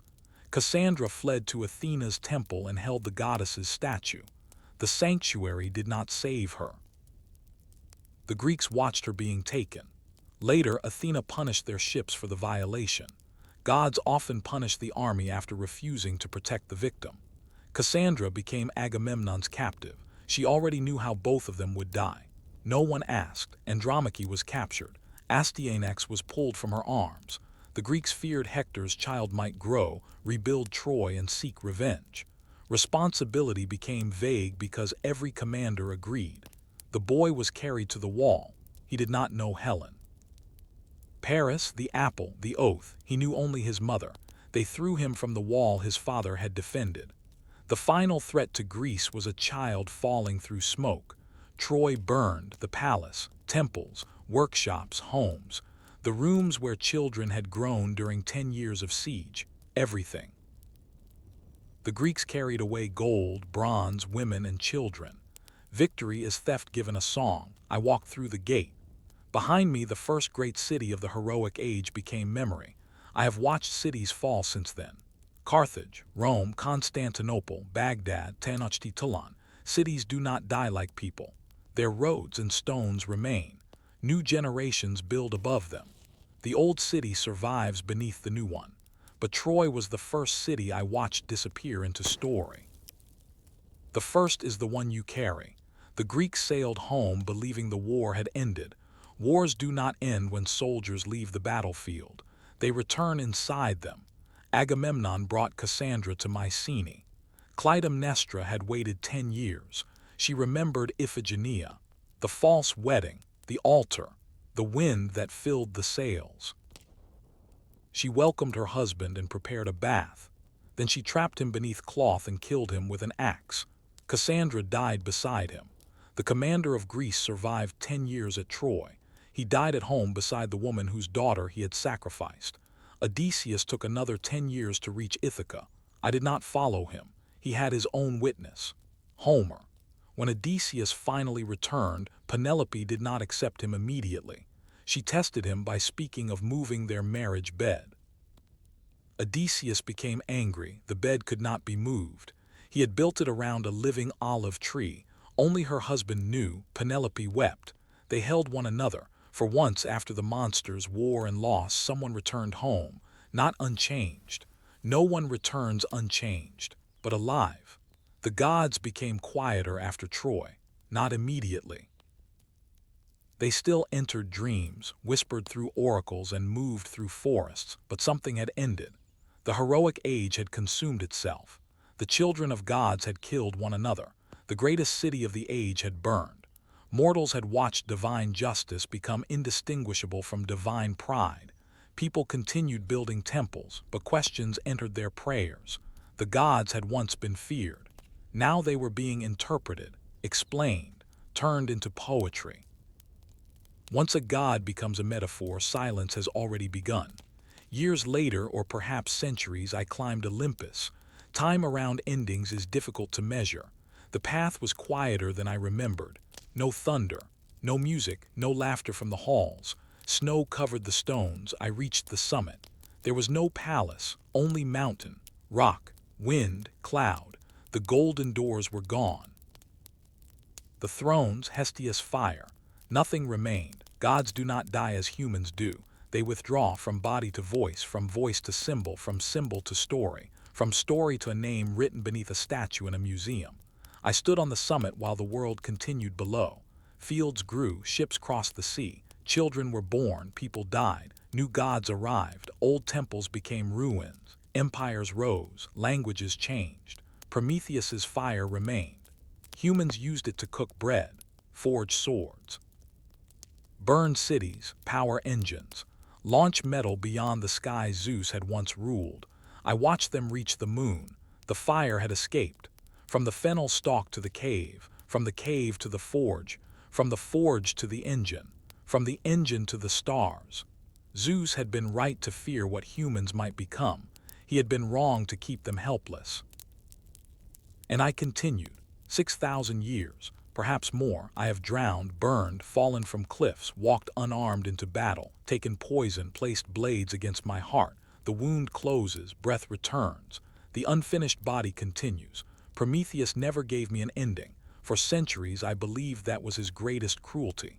Now I am less certain. I sit in the same room above the bakery. The coffee is still terrible. Some things survive every civilization.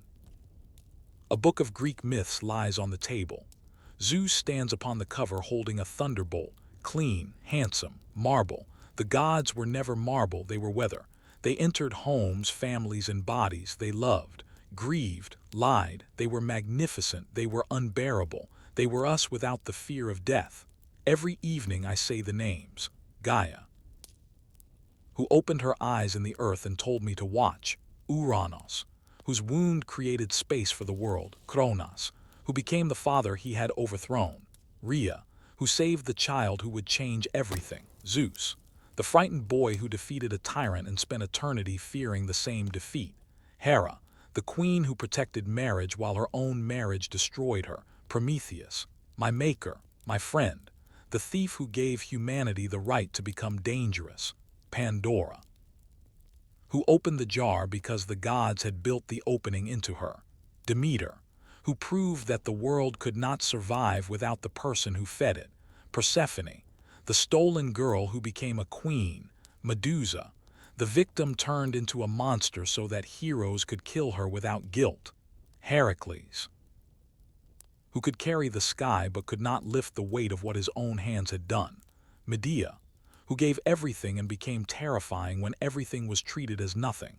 Ariadne, who held the thread and was abandoned by the man she saved. Icarus, who discovered flight and forgot that every miracle still has limits. Orpheus, who entered death for love and lost love because he needed proof. Oedipus, who solved every riddle except the one inside his blood. Antigone, who buried her brother because some laws existed before kings. Iphigenia, the daughter placed upon an altar so men could call their ambition a war. Cassandra, who saw the truth and lived inside the punishment of not being believed. Patroclus, the kindness inside Achilles' rage. Achilles, who chose immortality in song and discovered that songs cannot hold you when you grieve. Hector, the best of them, a man who fought because war had reached his door. Priam, who kissed the hands that killed his son and became braver in grief than any warrior had been in battle. And Troy, the city that burned because too many powerful people believed surrender would wound them more deeply than death. I say their names because forgetting completes the destruction. A person dies once when the body stops. Again when the name is spoken for the last time. The gods understood this. That was why they wanted temples, statues, and songs. They did not fear death. They feared silence. They are no longer alive on Olympus. Olympus is a mountain. They are not alive inside marble. Marble is stone. They live in the telling. In the moment you hear a name and imagine a face. In the second before Hector returns to battle. In Priam's trembling hands. In Pandora's fingers touching the lid. In Prometheus opening the fennel stalk. In the first flame entering the cave. That is the immortality that matters, not mine. My immortality is repetition, memory without release. A theater with no exit. A story's immortality is different. It moves from one mind into another. It changes, survives, takes another shape. The same fire carried inside another ordinary stalk. The gods did not disappear because people stopped believing in them. People stopped believing because the gods had already entered them. Zeus became every ruler who fears his successor. Kronos became every father who destroys the future to preserve his throne. Athena became strategy. Ares became rage. Aphrodite became desire. Hera became the wound that punishes the wrong person. Prometheus became every forbidden idea passed secretly from one hand to another. Pandora became every person blamed for opening a trap designed by someone more powerful. Achilles became every soldier who mistakes grief for permission. Hector became everyone standing before a home they know they cannot save. The gods did not die. They became patterns.